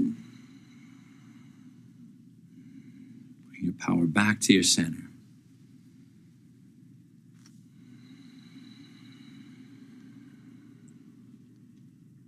Back. Okay, so this idea of fierceness and power, mix it together with compassion for yourself. So sometimes we need this fierceness to break old habituations, old patterns. If there is something in your mind that you know you should be doing, that you really want to be doing, but you're not, right? Maybe it's a morning routine. Maybe it's going to bed earlier. Maybe it's this thing or that thing. So sometimes what we need to do is, okay, enough. Here's what I'm going to break through some of my self-imposed limitations, belief systems, thought patterns, habituations. We break through. If it helps, you can have a very soft ki. When you do this in your mind or out loud too. You can then go quickly. So Qigong, Tai Chi is all done slowly as a way to build power. And they did a study at Stanford that I thought was really interesting with crash test dummy equipment. So they did all kinds of martial arts, different martial arts masters. And it came out in the newspaper. It was really interesting that Tai Chi master was able to go the quickest. When they tested the speed of the punches, his punches were the fastest. And it makes sense because when you can go slow and move with relaxation, you can also then go quickly too. You're stretching polarities. So because we're constantly going quickly and at a certain pace, when you slow down, you build power with relaxation. Then when you go to the other polarity, it works really well. So it's like it's like a coiled in spring. When it releases, it has a lot more energy behind it. So you're building your power and again, setting intention. Now the second part of this one, or a different variation, is you're gonna just do it to the side. So energy comes up here and you're just gonna sink into your horse stance and pull this hand back by your hip. Look through your hand, look through that fist. And then come in to the center and sink down to the other side. Pull this hand back. And you look through the fist or look at the fist. And coming back to the center. You can hold for 1 breath or 2 breaths. Inhale. Exhale. Hold for a breath.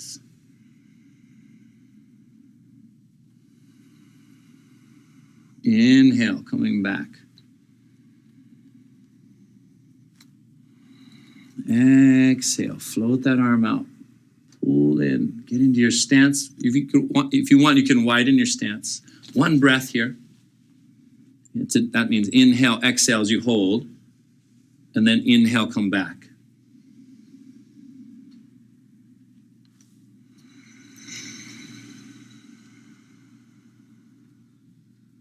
Inhale, exhale. Then inhale, you're going to bring the arm back. You should start to feel your legs, right? This strength and power building.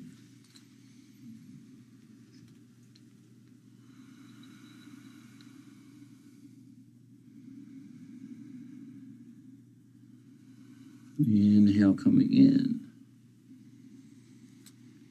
Exhale.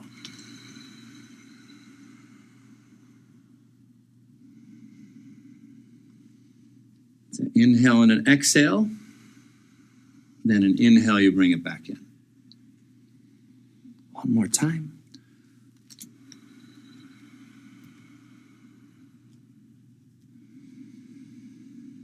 Breathe strong. Sink low. Coming back. And let's hold the chi ball. Let the energy settle. Feel you've generated some power and you've contained your power.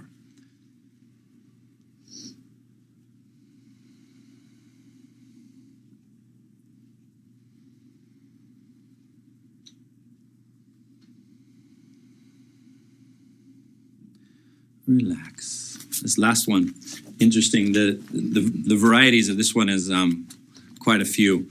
Eliminate the 100 diseases. Sounds pretty good, huh? Just get rid of all of them. Eliminate the 100 diseases. So, one, coming back to here, hands here, and you're going to come up and down on your toes. So you just come up, inhale, exhale. So the idea is when you come up and down on the toes, you're pumping the kidney energy, your foundational energy. This is the energy of water.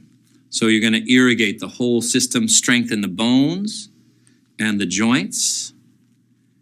And the kidneys are seen as the source of yin and yang. In the classics, it said 24 times.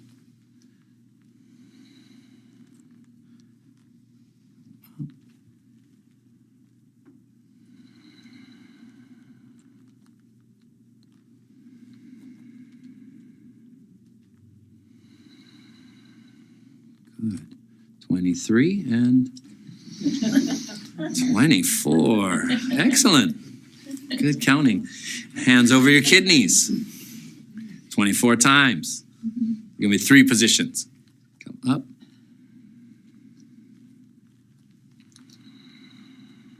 And when you bring the hands to different places and you raise the energy, it goes to different meridians and down.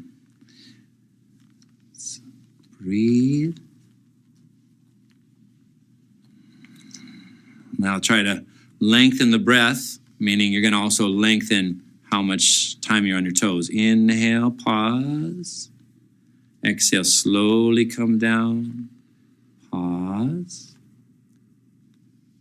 Inhale.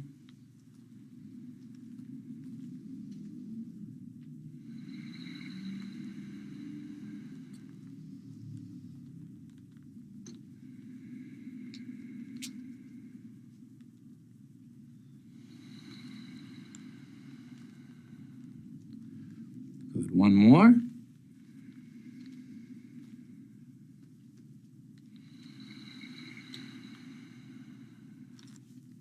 And this one. 24 times. It's a long set. If you do the full set, you will be a ballerina afterwards. Strengthening your foundation, right? The lower muscles and the feet. And this is often a source of weakness in Western culture because we wear shoes all the time and we don't exercise our foundation. So it limits our connection to the earth. So doing this barefoot on the earth can be really good. Beach, forest, piece of grass, do some grounding with this one. And it is very, very positive in terms of discharging stress and bringing in positive energy. If you want more of the research on it, there's some books and articles on grounding.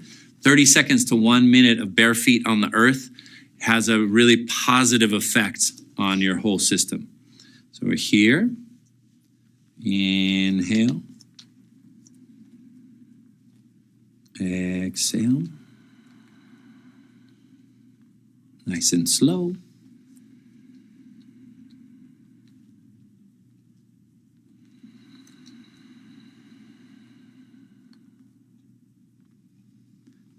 When you breathe slow and move slow, it really takes some concentration and some strength.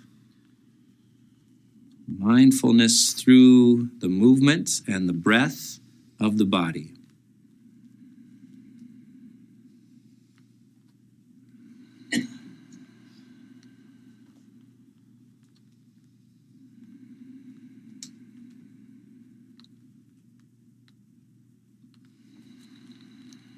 Very good. Let's do one more. Nice and slow. Inhale. Exhale. Hold the chi ball.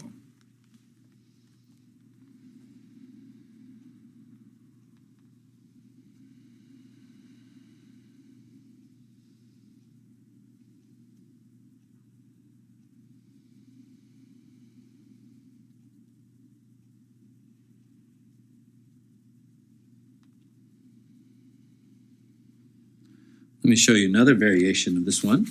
You're going to come up with the arms and then forward and down.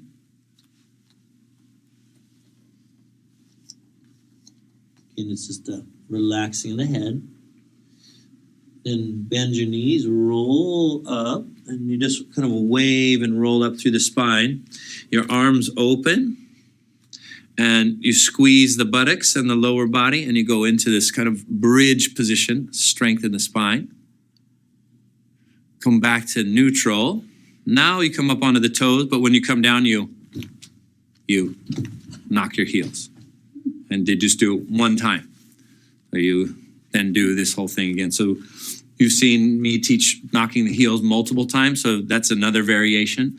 But on this particular one, you stretch the spine, and when you come back to neutral, up on the toes, and right, sometimes like if you have a jar, let's say a jar of like flour, and you knock it, and it all settles. So you're just let all your energy just settle here. So you come up, over, rolling up, inhale. open. You can exhale, squeeze the buttocks and the legs. Come back to neutral.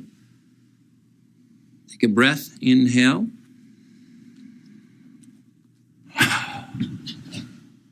Yeah. Come up.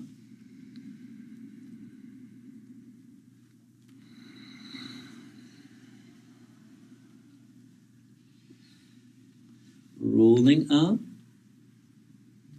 Hips slowly come forward, open. Strengthen the back of the body, come back to neutral. Inhale. Let's do that one more time.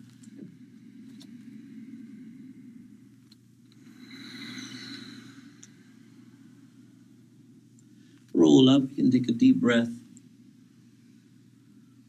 Exhale into spinal bridge. Back to the neutral position. Lift onto the toes. Inhale. Hold the chi ball. Feel now your energy is settled. You're grounded. All the circuits in the body have been stretched and opened. Meridians been activated. Now just find your center and breathe. Slight bend to your knees.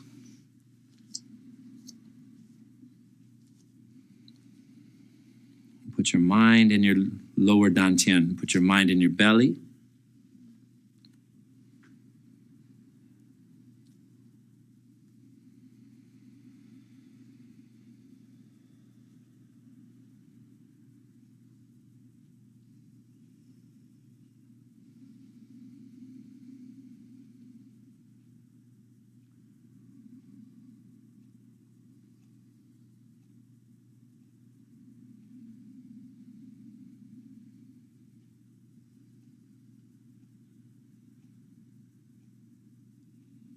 Slow, do that breathing that we did. Inhale, pause.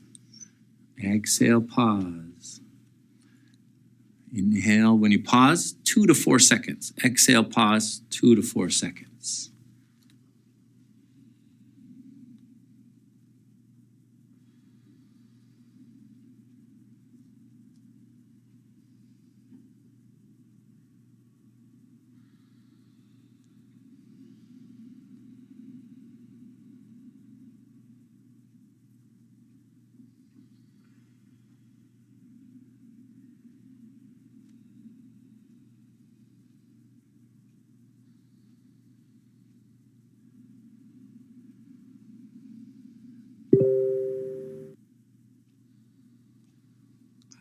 long can you sustain present moment awareness or focus on your belly?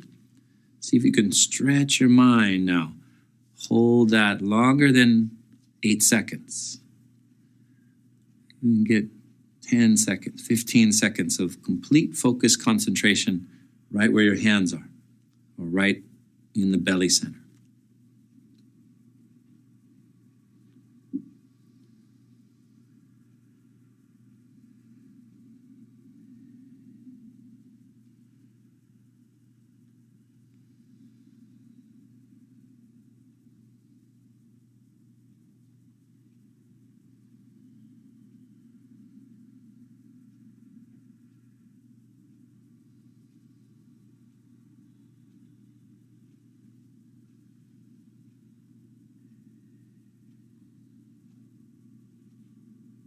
Put your hands on your belly, bring your feet closer together. And feel your bubbling springs. Sometimes what will happen with practice is you will actually feel this tingling, sparkling sensation on the bottoms of your feet, mainly around that bubbling springs point in the center of the foot, but closer to the ball of the big toe. So just put your mind there and see if there's any sensation. It does take some practice, but all that up on the toes, down from the toes will activate those points. A little bit of buzzing or tingling or awareness there.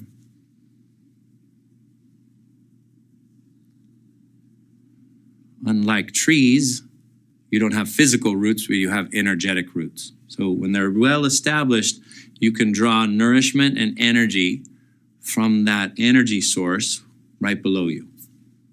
Earth has tremendous amount of energy. Nature has tremendous amount of energy. So plug in when you want more energy. Charge your batteries.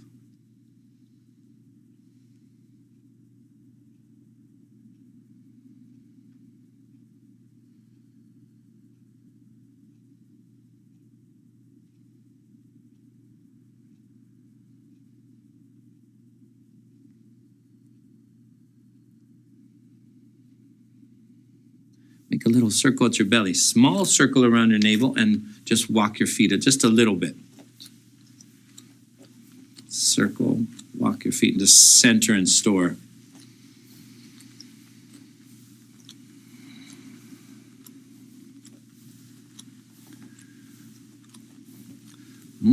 Cheese snack, huh? Good one. All right, relax. How was that? Good? Good. Very good. Nicely done. This is a nice set to do with a group because it's a little bit longer, a little bit slower, takes a little more focus and concentration. So as we do it together, we create this energy field where we all participating. We can sustain our mindfulness into the movement and the practice a little bit more. Let's take now a 15-minute break. 15-minute break. Have some snacks, drink some tea, relax, and we'll do the seated practice as well as some question and answers. And if you want, we can make some notes on what we've done up to this point. All right? You seated on a chair. You could do seated on a cushion or on a yoga mat. It's going to be on the floor. Yeah, on floor practice, not on the chair. This is really good. Oh, good. Welcome back. Thank you. Let's do some questions on this form, or any questions. You can gather around. We're going to do a floor routine next. So a bolster or a mat is good. Sitting straight on the floor is just fine too if you're comfortable. Lee, this is really timely and perfect. It comes this weekend instead of last weekend, because this week I just ended up with a lot of serious vertigo. Oh, okay. And I learned from my acupuncturist that, so we're working on my liver and kidneys as opposed to only the inner ear. Yeah. So all these exercises are perfect. Oh, great. Yeah. Wonderful. She was just saying that she had a vertigo diagnosis. So vertigo in the ear, feel our balance. So when we come back to the center, vertigo has usually inner ear, which is the kidney energy. So we're doing lots of kidney exercises and raising the bubbling springs, and doing a lot of grounding work can be very helpful. All right. Inner ear, kidney energy. Yes. How do you get that? Your ears look like a kidney. There you go. Yeah. All right. Questions. We can do questions here, and we'll do questions online. So if you have questions at home and want to type them into the chat, then I will get them here. Magic, see? Frequencies. Question there, and it goes here. Penny from Detroit. My sister came down with shingles. The blisters are almost all cleared up, but the muscle spazzing and nerve miserableness is still going on. Will this help? Is there something else we should be doing with it? Shingles is interesting because it's viral, it's painful. There's not a lot of solutions necessarily. Chinese medicine is really good. So I have a funny shingle story. This patient came into my office. Funny shingle story. Does everybody have a funny shingle story? Okay. Shingles is no laughing matter. But I do have a funny shingle story. So this is a husband and a wife came into my office when I was doing acupuncture, and I knew her, and I could tell like she was like, "You gotta go in and see this guy," and I'd be like, see this weirdo who does acupuncture. He was a Western MD, and he said when I got him to my office, he said, just so you know, I don't want to be here. I don't believe in this. But I do not want to hear my wife say, "You gotta go see me Holden," anymore. So here I am. Do whatever you want. I was like, "Well, you just get to lay on the table. I'm going to put some needles in you, and you get to take a nap." Then he's like, "Fine, okay." So I do my. He had been diagnosed with shingles. So he's like, "We can't do anything about this. Pain medication." It was getting worse, progressively worse too. So he was in quite a lot of pain. So I did the shingles protocol. The shingles protocol, to answer your questions, Penny, work on the liver. The liver meridian is usually, liver is associated with nerves. Liver is associated with the costal region of the body, this area. So every organ, kidneys, liver, is 5-element based. Each organ system is going to have a location in the body. A system, liver, is going to be the nervous system. Kidneys, the ears and the bones. Liver is eyes. So if you've done any 5 elements, you know a lot of these associations from that practice to answer your question too. So we'll recognize a lot of the energetic connections between various areas of the body. So nerves are liver and the wood element.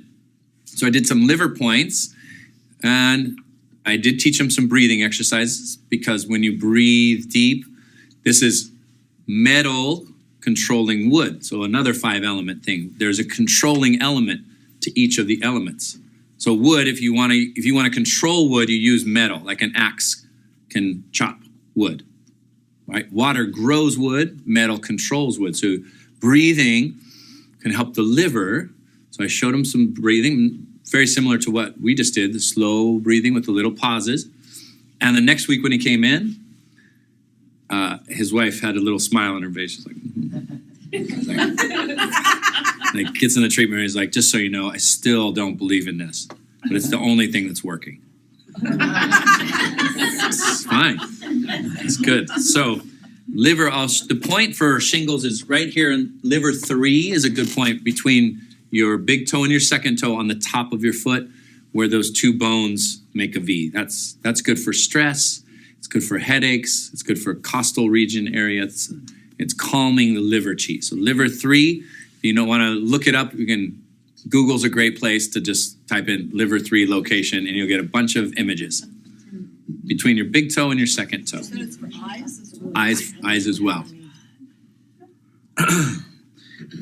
Lisa, regarding 2 hands climb legs, number 6.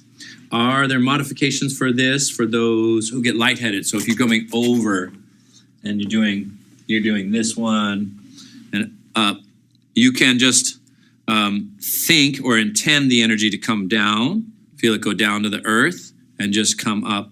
Much in the same way we do the kidney flowing exercise. It starts on the bottom of the foot, but we just kind of come here like this with our flows. So just use, with this one where you're going down the back, you just send the energy with your mind down to the earth and then just come up and visualize it with your mind. Some people get lightheaded when they do forward bend. So anything uncomfortable, just modify. Leslie, when two hands climb legs, can you go over the exact pathway the arms and hands come up to the belly center? So the exact pathway, you're thinking, so yang meridians of the legs, they go downward. So the full meridian system, it will start here.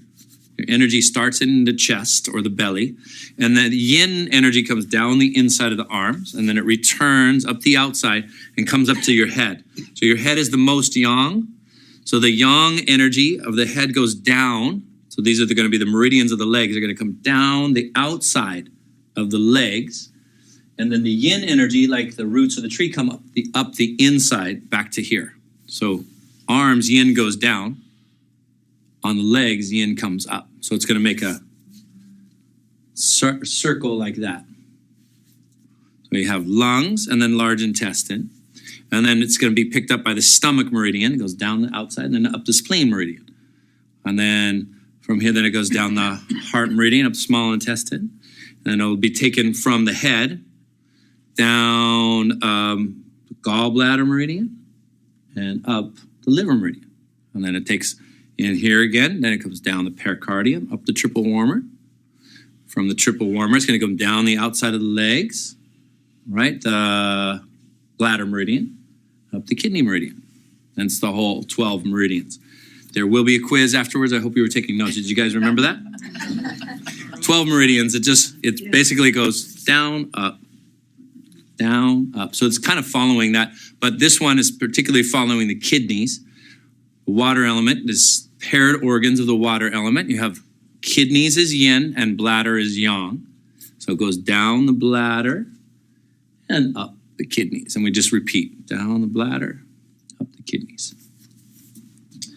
Chinese medicine. If you like Chinese medicine and want to get more into Chinese medicine theory, then 5 element practice. So we have, for the 5 elements, we have a program, just a movement, a flow, and a standing posture. And we have the whole week-long workshop that's now online too. So you can take the whole week of 5 element, which gets into all the theory, the posture, the flow, the color, the emotion, the senses, the seasons. And it's a very full kind of course on that. That's in your kit and workbook. Exactly. Okay. More questions. Number 7. Number 7, is that the fierce eyes? Punching with angry gaze. Fierceness, right? None of us look too angry. So work on that. I noticed when I did that when I got into the posture, there wasn't an angry feeling, but there was that. Yeah, that's why I said fierceness. Like you're not. It's anger is the energy of change and transformation, right? So usually a healthy anger is a response to injustice. Something's not right. Something's in balance. Abuse, power dynamics. We could use our anger, but I said mix it with compassion, because we want to make true change. Or when we're working with ourselves, Qigong is always self-oriented. So we're like, here's a pattern that I'm not happy within myself. I want to change. Sometimes we need some fierceness. We need some, okay, I'm over that particular pattern. I keep repeating it. So now I'm gonna push past it. Right? I'm gonna push past limitations. So this exercise can be like that. Okay, let's see the question. When punching to the side, can you choose to rotate the fist so it ends up facing the floor? Yeah. So can you come up like this? Can you rotate like that? Sure. These variations, because whatever makes you feel powerful. Now, sometimes in martial arts, they'll say there'll be particular reasons why you punch this way or punch this way. So if you have on the side, you might have more alignment with your shoulder at the side, but if it feels better to rotate, We were rotating this way here to the front. I thought it's by the size of the nose. Was it? Could be, yeah.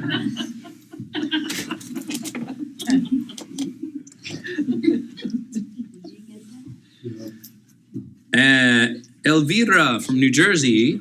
Even though we are moving slow, I perceived through the camera that Lee's muscles are tense.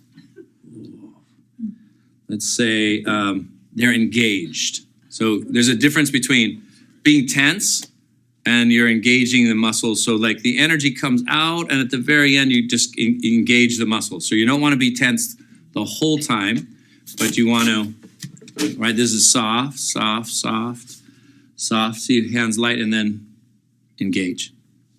So the power goes to the end. That was a good question.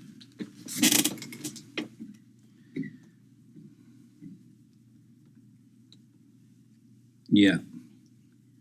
Yeah, so you're strengthening the muscles. So you're leading the chi with relaxation to leading the chi. If you were going fast, it would be relaxed to the end. Like a punch. Even when you're breaking bricks or breaking boards, everything's soft. At the end, all the power and energy goes to where you want it. Elizabeth, when you move energy with your hands, is there a difference when you touch your body or not? If so, what's the difference, please? Yeah, there is a difference. So some styles, like this one, we're going like this and actually touching the body. When you're not touching, there's some styles when you're doing it away from the body. So touching is going to have a little bit more physical response and not touching a little more energetic. Not touching actually can be more powerful, and it's quite impressive when we get into Buddha Palm and medical Qigong. We do everything on the Wei Qi field, and it has you have a really strong sensation. But sometimes doing not touching can be a little bit weird at first because you're not touching your body. And if you're like, oh, I'm moving the energy, I'm going to touch. So you can do it without touching. And flows are like that. When we do a kidney flow, we're not touching, but we're guiding and directing. Both are beneficial. The layer of energy where we're bringing the energy and awareness is just a little different. When punching with angry gaze, is this done with a loose fist? Okay, I think we got that. So it's loose to strong. Engaged, relax. Relax, engage. So it's a pulse, rhythmic energy. So energy moves with vibration like we saw when we did this, but energy also moves with rhythm. It expands, it contracts. Small rhythms or short time frames like your heartbeat or your breath, or longer rhythms like going to sleep and waking up. So qi will go from yin to yang, yin to yang. Yin and yang was seen as the sunny side of the hill and the shady side. What happens to the sunny side? It turns shady. And the shady side turns sunny. So there's always a rhythm. The yin and yang phrase, this too will change. Constant process of change.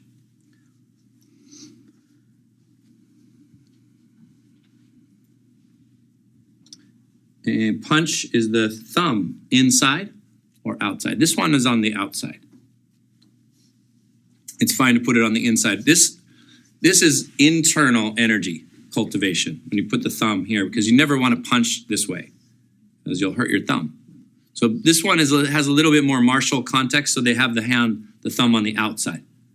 And for you, if you wanted to put the thumb on the inside, it would be fine. Like if you had the intention of bringing the energy more inward, or I'm taking the energy more outward.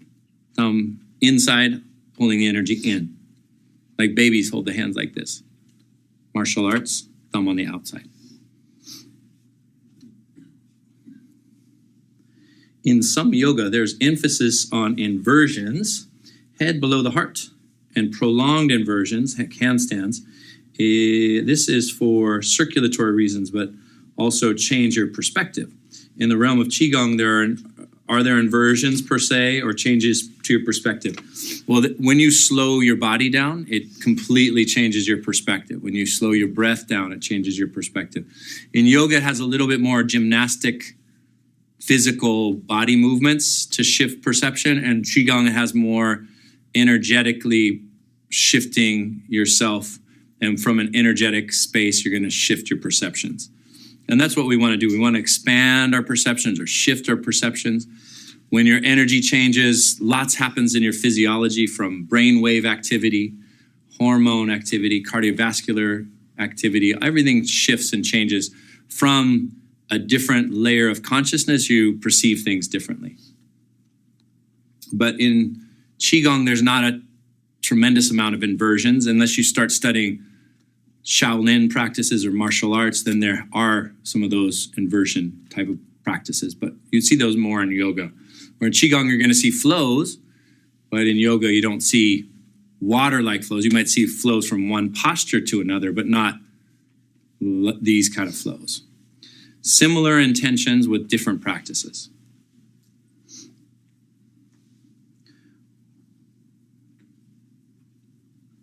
Let's see, when the original workshop was postponed, here in the UK, we're also in the throes of a very lively storm. Another is forecast for the coming weekend. In the short video explaining the situation, Lee said that wind is chi. I did say that. I was wondering whether he could expand on this. Yeah, I find winds very unsettling and wondered if Lee, what my take is. Wind is seen in Chinese medicine as one of the 5 factors that cause disease. But wind has this element of invisibility. So back in the day, they didn't say a virus or bacteria. These are things you can't see. They said the wind brought it on. So this something invisible brought it to you. Also, when you're outside in very windy weather, it tends to blow the wei qi off of you, and it's easy to catch cold if your qi is weak. So your wei qi can get damaged from, especially being outside in the wind if you're depleted, and especially if it's cold. So they do recommend don't do Qigong when it's too windy outside.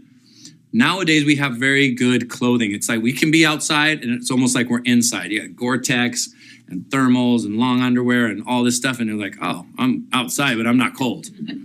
Like, Michelin man. Like, woo! Do Qigong out in the wind.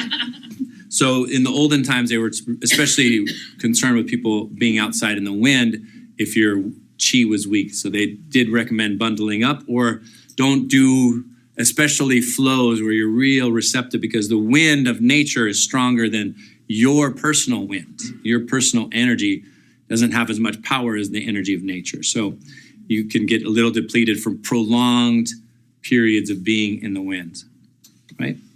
There are practices to strengthen your wei qi so that that doesn't affect you as much, but be sensitive to being out in the wind. Some people really feel an aversion to wind. I had a patient and they would say if he went out to the wind, immediately runny nose, sore throat. If he sat under a vent with air conditioning, like in the summer, immediately runny nose, sore throat. So what we did is we strengthened his wei qi, and it got better and better and better until that didn't happen anymore. So the 5 pathogenic factors in Chinese medicine: wind, dampness, hot, cold, and there was also the internal, external. So you have dampness would be something that affects your digestion, or it'd be like phlegm in your lungs. Hot, pathogenic hot qi is like sore throat, red eyes, itchy skin. Cold is like shivers. So those were the kind of the 5 factors that could contribute towards disease. Let's see, can the upcoming floor routine be done from a chair? It can be. I'll show it to you so we can see what that's like. I love these 8 movements. I've taken several workshops, including Iron Shirt, and I practice the subscription classes. What's a good way to integrate these pieces with practice? I will integrate them throughout subscription, but maybe once, twice a week, 3 times a week, depending on your schedule. You could just repeat and watch this video. Everybody will have access, and just do that full routine if you want it. It's a great routine. Like I said, it takes some real concentration and mindfulness, and to follow along with it is wonderful. So I would say once a week, or I'll integrate, like I integrate a lot of these movements in our subscription practice. I personally am in favor of cross-training routines so that you don't just repeat one routine every day.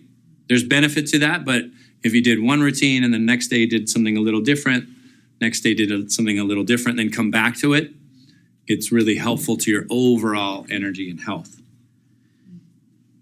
What are the number of repetitions for 5, 6, 7? 12, it's usually about 24 total. 24 total is a good number for this. That everyone is like 24 times. So it would be, if you're doing left and right, it's 12 and 12.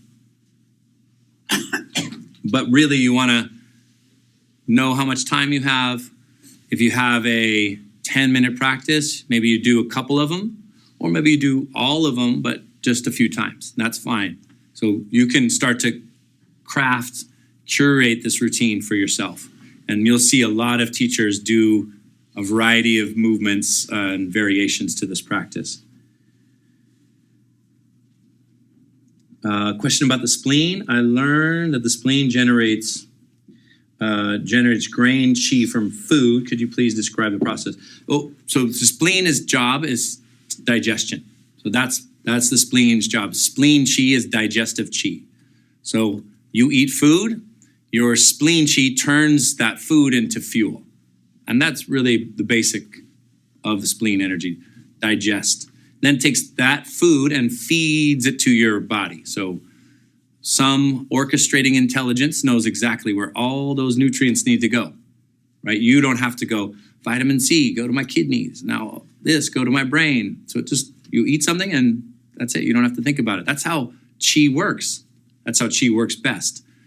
You eat, like eating, for example, calm, from a calm state, digestion, you eat slowly so that your digestion starts in your mouth. And then by the time it gets to your belly, your spleen, she has an easy job of distributing that food and turning it into fuel for you. And it is called she's mentioned grain, it's called the minister of grains. So all the organs were seen as like officials of a court. So the spleen was the making sure that all the soldiers and generals in the whole palace got fed. With the flows we practice in class, like this subscription, our arms move due to movement of our hips and waist. With these 8 pieces, we are not rotating or shifting our center. It's true, this is a kind of a different set. Of 3,000 styles, you get a lot of variety. So it's not as water-like, it's not as this kind of style. It has a little bit more because the intention, these are soldiers, and they really relate to arrows or punches and helping to clear stress. So there's a lot more of those kinds of intentions with this practice.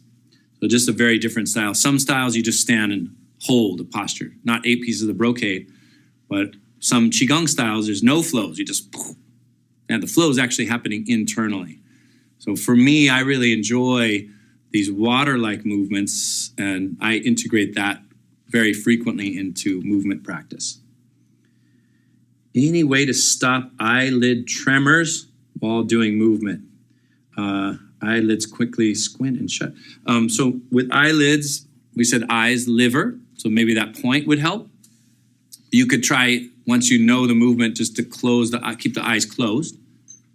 And you could do pressure points around the eyes. Maybe the seated routine, we'll do some eye points for you on that one. Okay, we got it to all the questions. Questions here? Not to just keep going over the number of times, but when you do the 3 different positions, would that just be encompassed in the 24, or do you do 24 of each one? It says 24 of each. So that's a lot. So I would just say maybe encompass it in the 24. That's kind of what we did in class. We didn't do all 24 because it just takes a little bit, it takes a little long. Time, do it, and Yeah. you don't, then If you have time, do it. If it feels good, do it. If not, find a number. You need to do it enough times to move energy. So let's say you want to boil water. You want to turn the stove on, right? But then if you just turn it off after 10 seconds, the transformation doesn't happen. So you need to do it enough times, but you don't need to leave it on boil for 10 minutes. So get enough energy in your system to do it. So 6 times on each side is probably going to be good. Thank you. Yeah. I have 2 questions. One, it seems that all these are flows. Do you suggest that we be creative with warm-up and stretches before? With this set, should we warm up and stretch before? You can. I always like to, because these are very specific movements. So sometimes knocking on the door of life, spinal cord breathing, get kind of loose, and then do the 8 pieces of brocade. Yeah. Can we go over this just so we could write it down and maybe describe the movement? Yeah, if we have time, because we're going to do the seated routine. Yeah, and again, you can watch the video and write them all down. So I would like to do the floor routine, so you get the full practice. Yeah, did you guys get a chance after class? You can write them down, or Could you just come up here and take a picture. 3 postures, like maybe in a different color, like for which ones? Al turns ahead. Okay, so Just write it on. the Al turns ahead. You have the 3 postures are going to be Wonder Woman. Hold your kidneys, and then the heart. So it's water and fire. And was there another piece? And then there was another one that has those 3 postures. It's the eliminate 100 diseases. Yeah. So you're, again, the same one, up on the toes and down. 24. Hold the kidneys. Up and down. Would you mind writing that on there on the outside? Yeah. Because when I copy I will do it. Where do I put it? Let's see. Make it like this big. So you're going to hold hips and kidneys and by heart.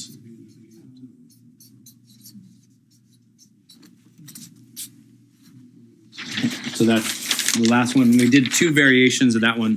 The second variation was the over, right, and rolling up to this one, which is a very different variation. Come to neutral, up on the toes, right, which is different than just up and down on the toes. I like both of those variations. They are variations, meaning one teacher teaches it one way, a different teacher taught it the other way. So you can see how different those 2 styles are. Is there a book that's a style? Yang Jwing Ming's book is really good. He's the founder of YMAA. He takes traditional Qigong forms and translate it pretty directly. Yang as Y-A-N-G, J-W-I-N-G, M-I-N-G. Yang Jwing Ming. Double hands hold up the sky. Where is that one? Al turns ahead. So you have hips and kidneys. Ki means kidneys and heart.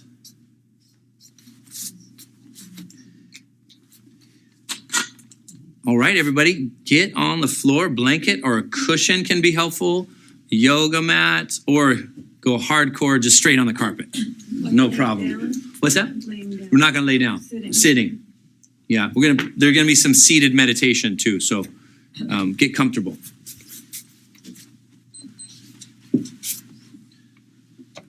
The first one is the easiest as well as the hardest. It is sit with eyes closed, mind doing nothing. We're back to that again.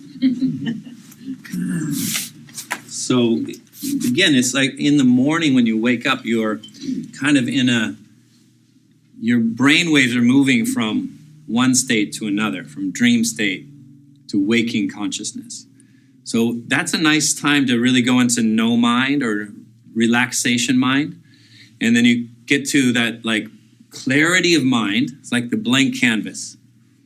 And then you can start to set clear intention for your day, like painting the picture, right? If you wake up and you notice that you immediately have stress or very busy mind, we want to do some clearing and cleansing. So this gives you a chance to just kind of see what your energy's like at this particular time in the morning, where Morning is a time where the sun is rising, so yin is now transforming to yang. So yin is going to be quiet, calm, peace, and then yang, as the sun rises, is going to give you activity.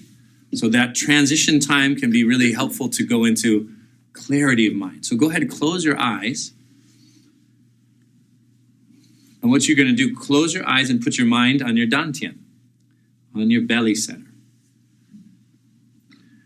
And go back to the breathing that we did. Inhale, pause for 2, exhale, and pause for 2.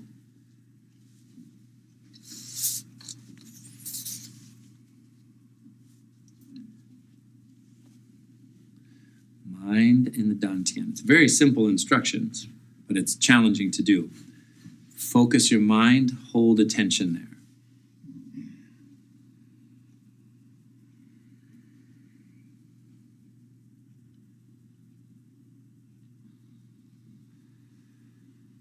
Your belly center is associated with your physicality, your body. It's associated also with the earth.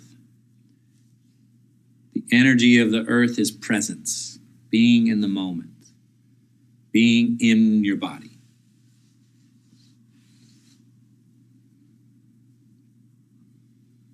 So we've gone from dreaming, where the mind is in one state of consciousness. As you start to wake up, you enter into a new state of consciousness where your relationship to time is very different. The time that we have in daily waking life, clock on the wall, is totally different when you're sleeping. So your mind, you're starting to shift from one state to another. So as you enter the present moment is eternal. So you enter into a timeless space where you're just right now. This helps to create that blank canvas where you get to be the artist of your day.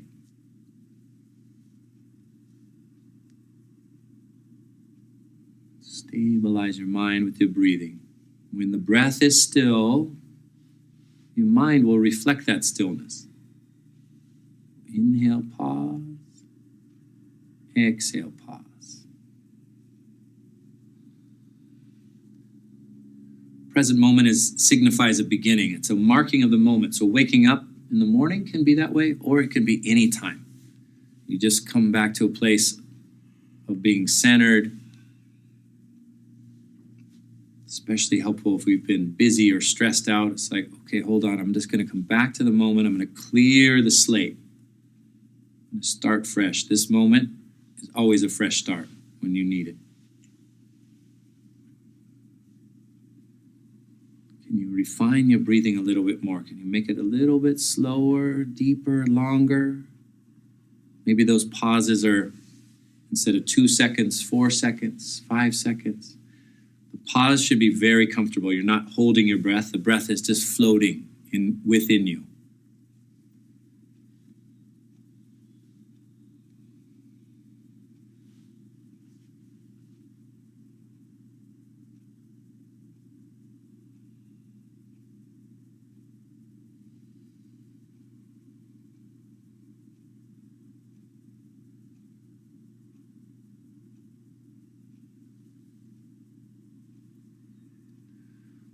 Now the next one, this one's funny, called knock teeth and swallow.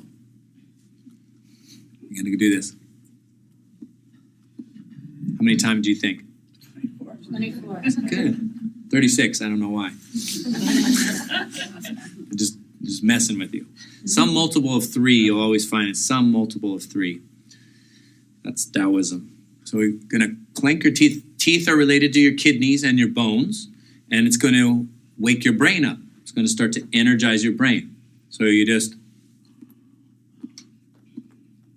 feel the vibration in your brain. In the same way we were rubbing the hands together, you're going to wake up the energy in your brain.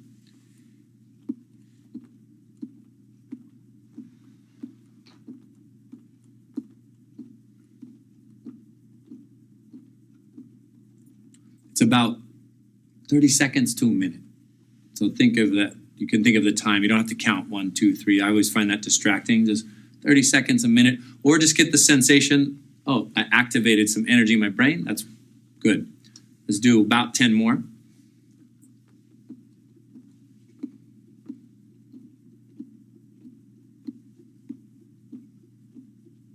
Relax, take some deep breath. Now feel the energy. It was in the belly before. Now feel it rise up. This clear, cool mist rise up to your brain. Still same breathing. And you start to, in the morning, you start to shift from dream state to waking state, but a clarity in your waking state. Or in the middle of the day, the end of the day, this exercise just brings clear chi. It just starts to clear the mind. Eyes closed, slow breathing.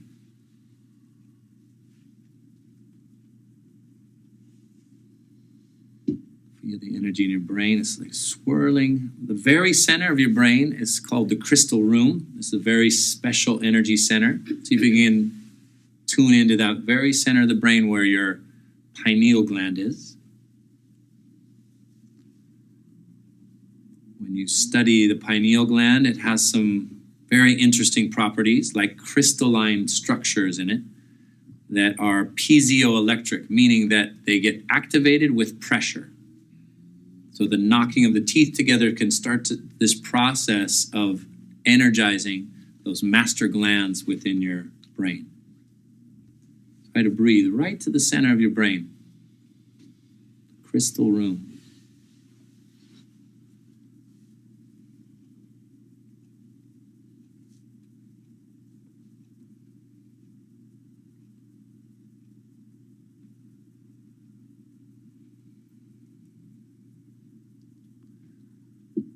Now we're starting to work still with this upper center.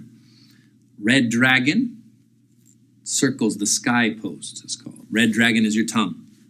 You're going to circle around your mouth. The tongue is associated both with the heart, that's speech, talking. We do a lot of talking. Human beings talk. It takes a lot of heart chi. So you're going to warm up the center of communication, plus the tongue is also associated with digestion too. So we're going to warm that system up. So circle one direction 24 times. All the way around. And breathe. Breathe through your nose as you do it. Go the other way.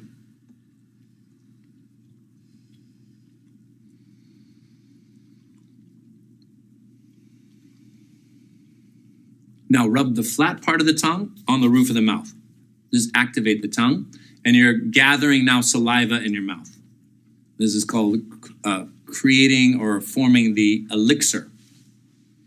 Saliva also represents Jing Qi.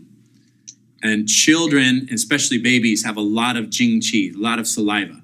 So we want to activate it. This is seen as a healing elixir in the body. So rub, and then you're going to swallow this elixir, kind of strong, and feel it go down to your dantian. So you can swallow 1, 2, or 3 times.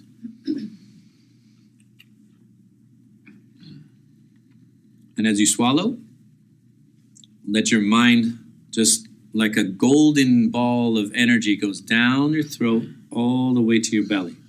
And follow it with your mind and breathe into your belly again. So there's a theme. Brain and belly connected. This is your second brain, your belly. This is their upper brain, let's call it.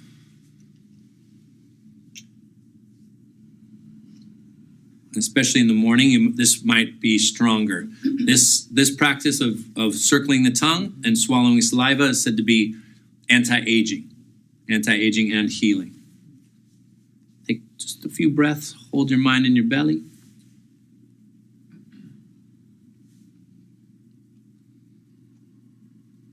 Now bring hands over your ears. So this is called beating the heavenly drum. With your hands, you're going to knock on the back of the head. Back here. This is the jade pillow. And you cover the ears. It's going to sound like a drum beat in your head. It's said to wake up your brain and allow you to hear the inner voice of intuition. Inner voice of intuition. So we cover and then flick the back of your head.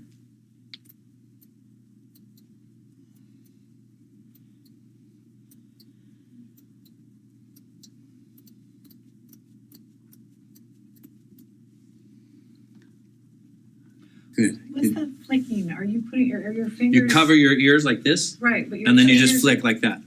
If you push, like this and hit the back of your head with your first finger, That's what it is. or you could just go like this. It sounds really loud, right? Like a drum beat. And so it's like waking up, like, remember this is a set for warriors, like they do these drums. Boom, boom, boom, boom, boom, boom, getting everybody ready. So you're, in a sense, getting yourself ready for the day. And too often we don't get fired up for the day. Like drag ourselves in the morning, snooze button, and I gotta do this, and I gotta do that. Oh man, right? It's like if we want to live our best life, we gotta get charged up, and sometimes fierce, meaning like this is the direction I want to go. This is the day I want to have. Distractions aside, we're gonna push away the distractions, other people's energy. We don't let anything get in the way between where we are and where we want to go or what we want. Strong energy. So this is kind of drum beat. In battle and extreme sports, people get into flow state much easier because your life is on the line. You're focused. You're clear, right? And we have low energy as we go through the day, and it is often a losing battle. We just kind of feel end of the day, TV. We want to increase our energy. And what do we want to line ourselves up to? We are lucky enough that we aren't necessarily in physical danger with battles. We can now turn our energy, your chi, into something else. What are we turning it in? You can focus on happiness, self-awareness, higher consciousness. In survival mode, it's hard to do that. But it takes some similar qualities of focus, energy, gearing up. In sports, we practice, and then it's game time. So practice, what we're doing now is practice. And in life, there's certain times when we want to really push our energy through. So this routine helps us to take our energy by the reins and elevate and get ready for what it is we want to accomplish. So wake up your brain, and then also it helps us to be alert, and then we can start to hear the voice of intuition, get some insights, get some clarity, rise above the mundane, get some elevation and altitude so we can see where we want to direct our energy. Good. The next one is we're going to now massage the essence door. This is the door of life. You're going to rub your hands together.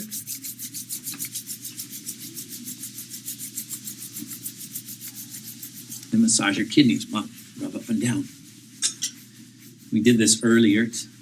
So you don't have to do all of them every day. You could pick a couple. Tap on your kidneys.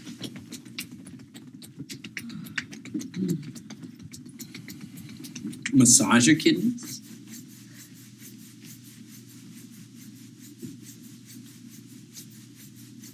Tap.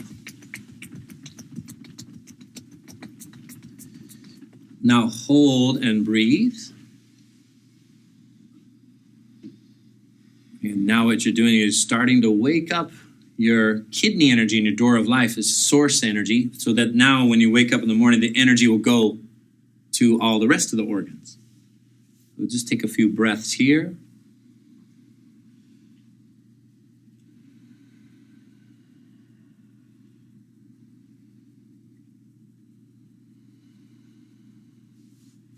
Straighten your legs. Straighten the legs. You're gonna, it's like rowing the boat. You're gonna be coming up here, hold the oars. And let's go here, pull in.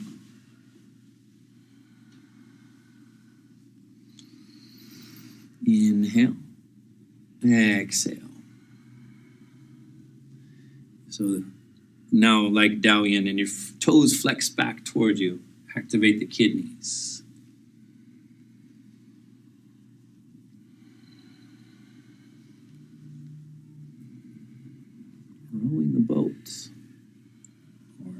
hands turning the double wheels.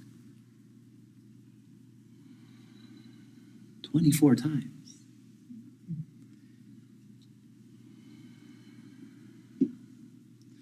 It's good for your kidneys, your low back, your hamstrings.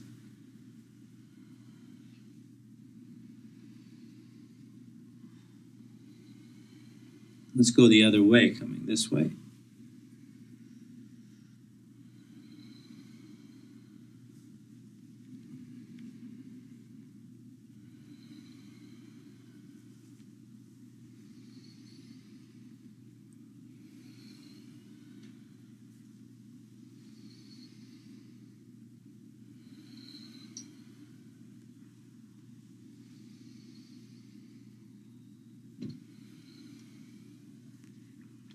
Now we come up, bend your knees, hold your feet.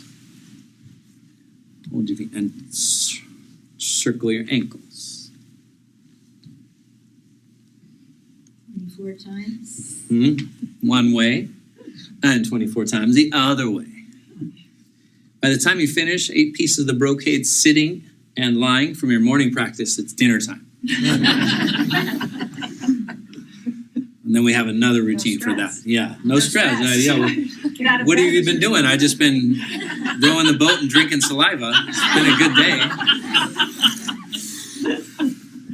So have you ever noted the time if you did the 24 of everything? Is it like 5 hours? No, it's more like an hour and a half. Yeah. Go the other way.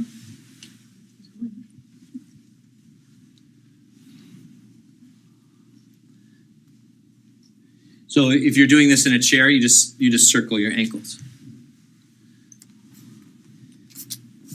I have a good story about this one. I was eating lunch in a Chinese restaurant here in Santa Cruz, and an older gentleman, he was in his late 80s, took our order. He was the owner of the restaurant. And he said, he was speaking he was enunciating everything and he was speaking very clearly. So I asked him, where he learned English so well. And he said that in China, he really wanted to study English. And he became so proficient at it, he started teaching at a university.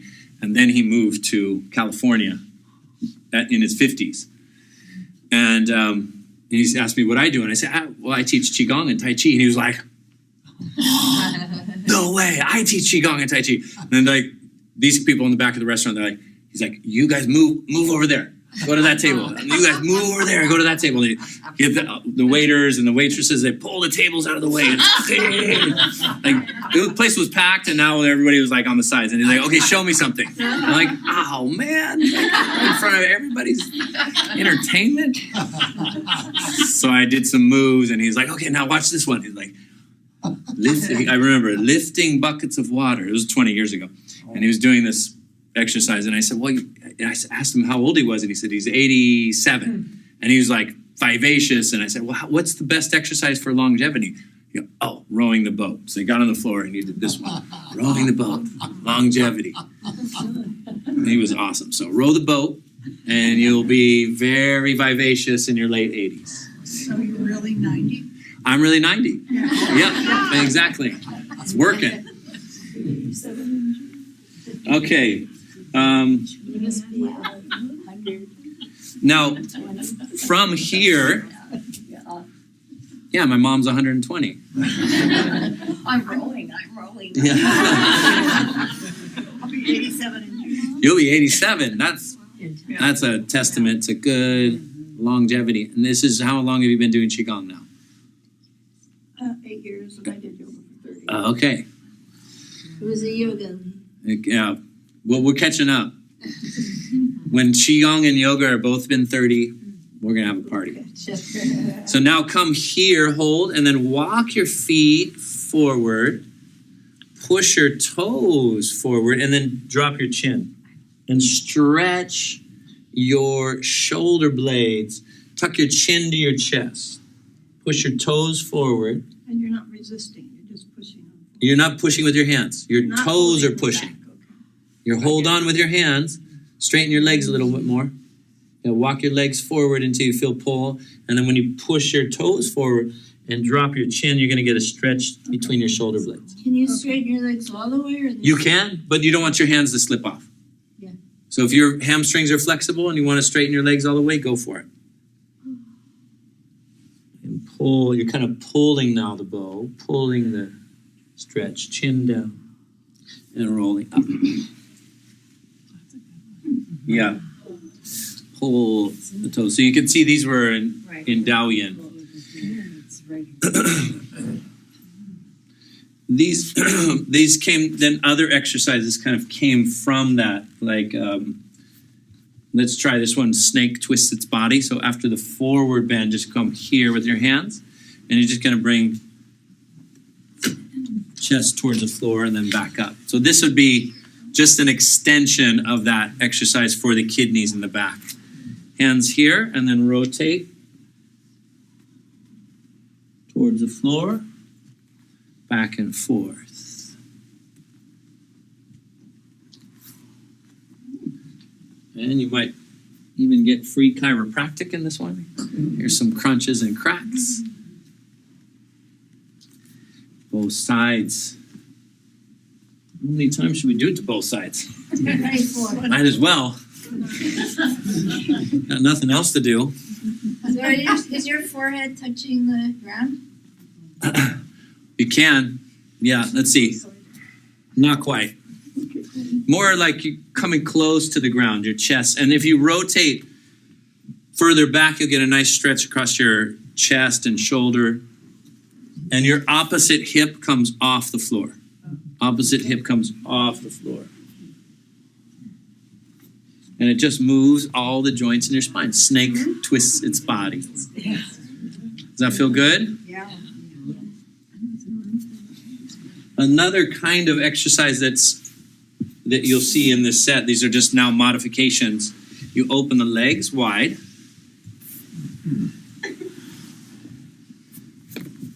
Open the legs wide. And then come to the right side. So we'll go over to your right side. And then you just push down and inhale. Exhale. And you're just guiding and directing the chi through the hamstring. Now, don't push the stretch. Don't try to, if you're here, if you feel the stretch right here, just nice and easy. Go soft. Just let your body open. The goal isn't how far you stretch, but how well you stretch. Everybody's body is different. They all have different levels of flexibility. So just breathe, slow movement. One side.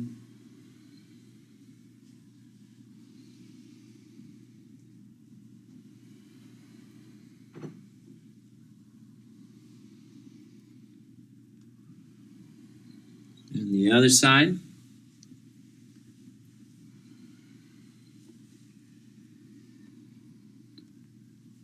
How do those hamstrings feel?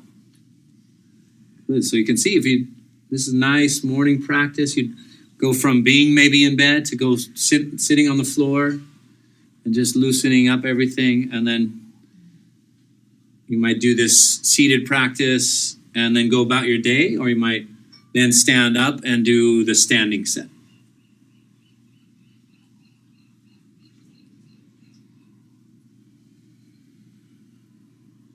This floor routines also, I find it very beneficial, like when you get that afternoon slump in energy. Just get on the floor and do a gentle practice.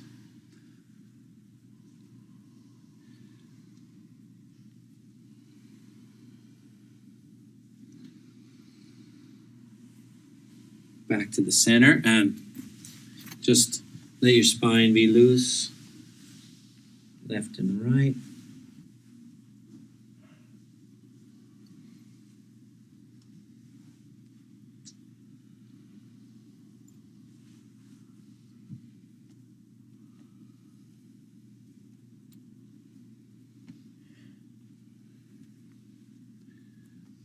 Come back up. The 10th brocade, or the 8th brocade of the seated set. Those last two were modifications. So this is the last one. is turning the wheel, or what's called the small heavenly circle. It's basically the microcosmic orbit. You circulate the energy within your body. Now, you've activated the brain, you've activated the dantian. Now you're, in a sense, going to connect the energy pathways in the body. So you have energy in your dantian. This energy is going to come down to the pelvic floor and then rise up the spine. Then from the top of your head, it just comes back down this way. Think of it like a water wheel turning inside of you. So let's close the eyes and just take a few breaths. Tune into your dantian, tune into the chi in your belly.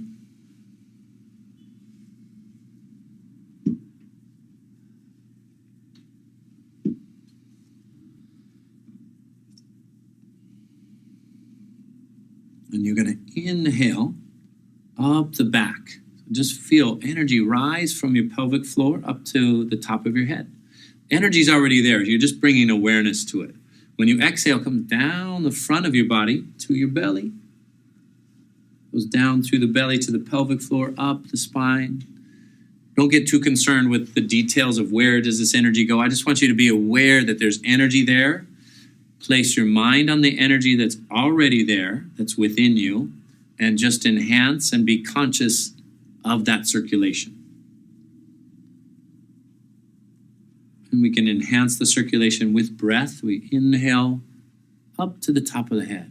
We exhale along the front of the body, mid-eye area, down through your throat, heart, solar plexus, abdomen to the pelvic floor. Inhale up the spine. Exhale down the front and feel like you're just turning the energy within you. And what this does is keeps your energy cycling or recycling and contained. Energy rises, yang. Energy descends, yin. And this is a practice of longevity and inner balance.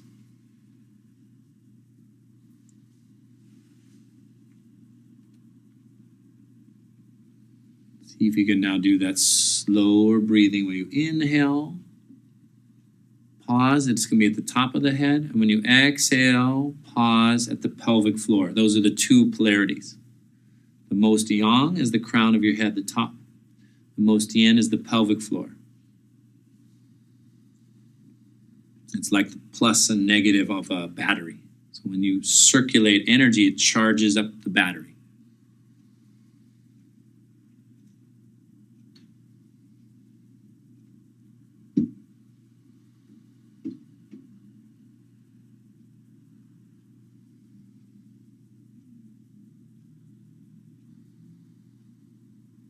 And you can keep the tip of your tongue on the roof of your mouth. That's another circuit. So just the tip of the tongue on the roof of the mouth.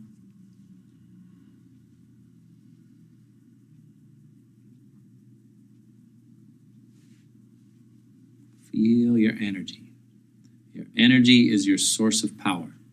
When you circulate energy, activate energy, it shifts who you are from the inside out.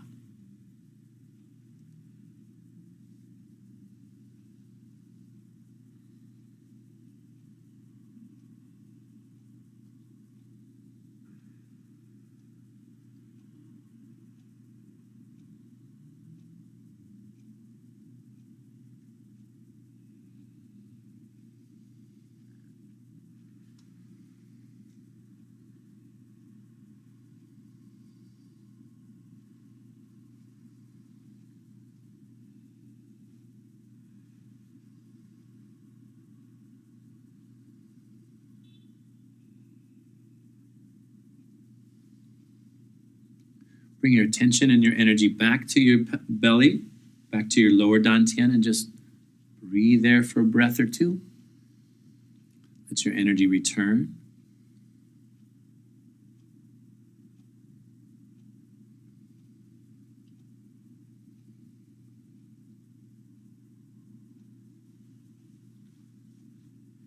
Put your hand there, and that was the seated part of the brocade practice. There's lots of variations with floor stretches and Daoyin activity that we've done in class. We have a whole week-long practice on Dao Yin, but you see that this practice was one of the initiations, or he took the founder of this form took a lot of Dao Yin and put it into this practice, simplified. And this microcosmic orbit is a whole practice. We could spend a whole day doing microcosmic orbit. So just if you know it, you can do the practice. It's also fine just to, at the end of this practice, just to hold your breath at your belly. Let's stand up.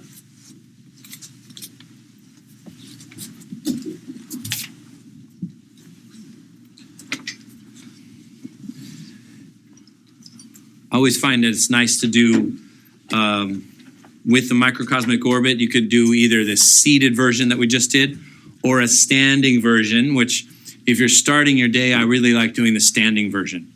It just uses your hands, your breath, and your body a little bit more. So your hands are here. And let's just now let the hands move the energy. Go up the back and then forward down the front. So even though your hands are moving through space, what you're focusing on is in your spine to your crown, inside of your, let's say, just maybe a half an inch back from your mid-eye. It's like a river. It moves through the upper palate to your throat, and half an inch like into your sternum area, all the way down to the pelvic floor, and just turn this water wheel. So you're going to inhale, come up. Exhale down. Let's go real slow with the breath, real slow with the movement.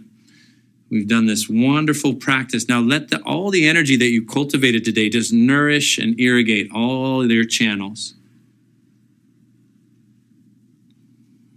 The back is called the Sea of Yang, and the front is the Sea of Yin. So it's extra energy. Whenever you need to draw upon inner resources or extra energy, you have a surplus through these channels that then feed into the other meridians, the other energy channels.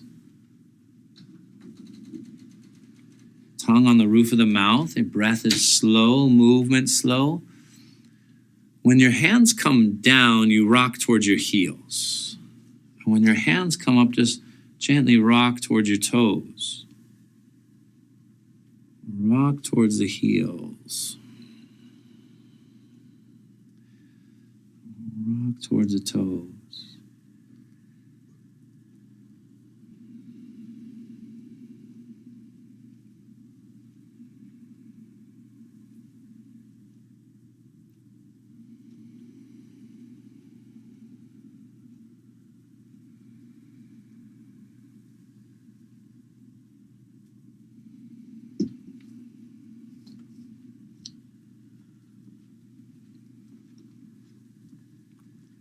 Turning the wheel, breathing slow, energy, mind, and breath all unified.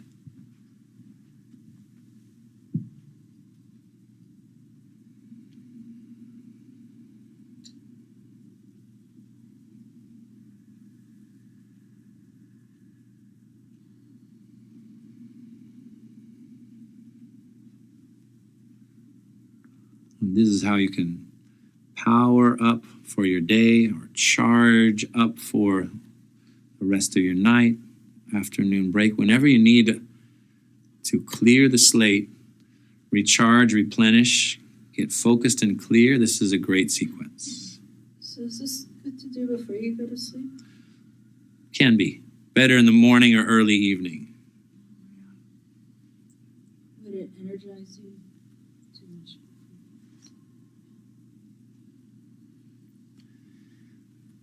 Focus your energy. You can close your eyes and just feel the energy. Now slow it down and feel like the energy goes deeper. Slow breath, slow movement.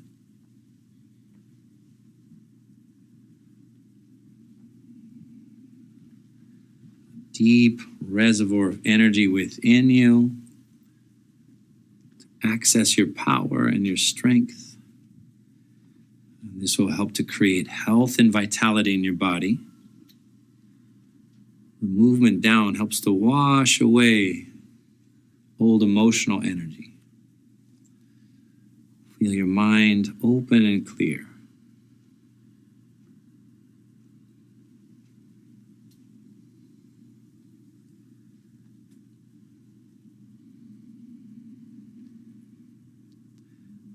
Bring your hands up.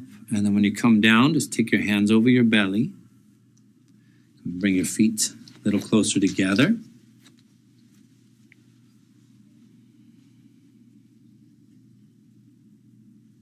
And we return full circle, coming back to the center. Feeling your energy of your body, energy of your emotions, energy of your mind in alignment. A sense of relaxation and energy at the same time.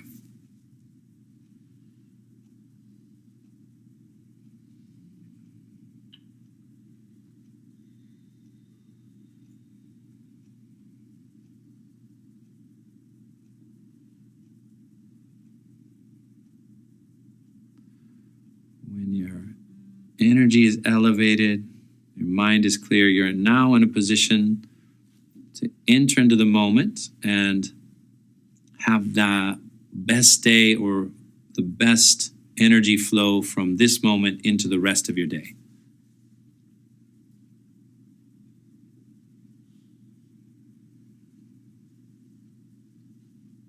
And relax.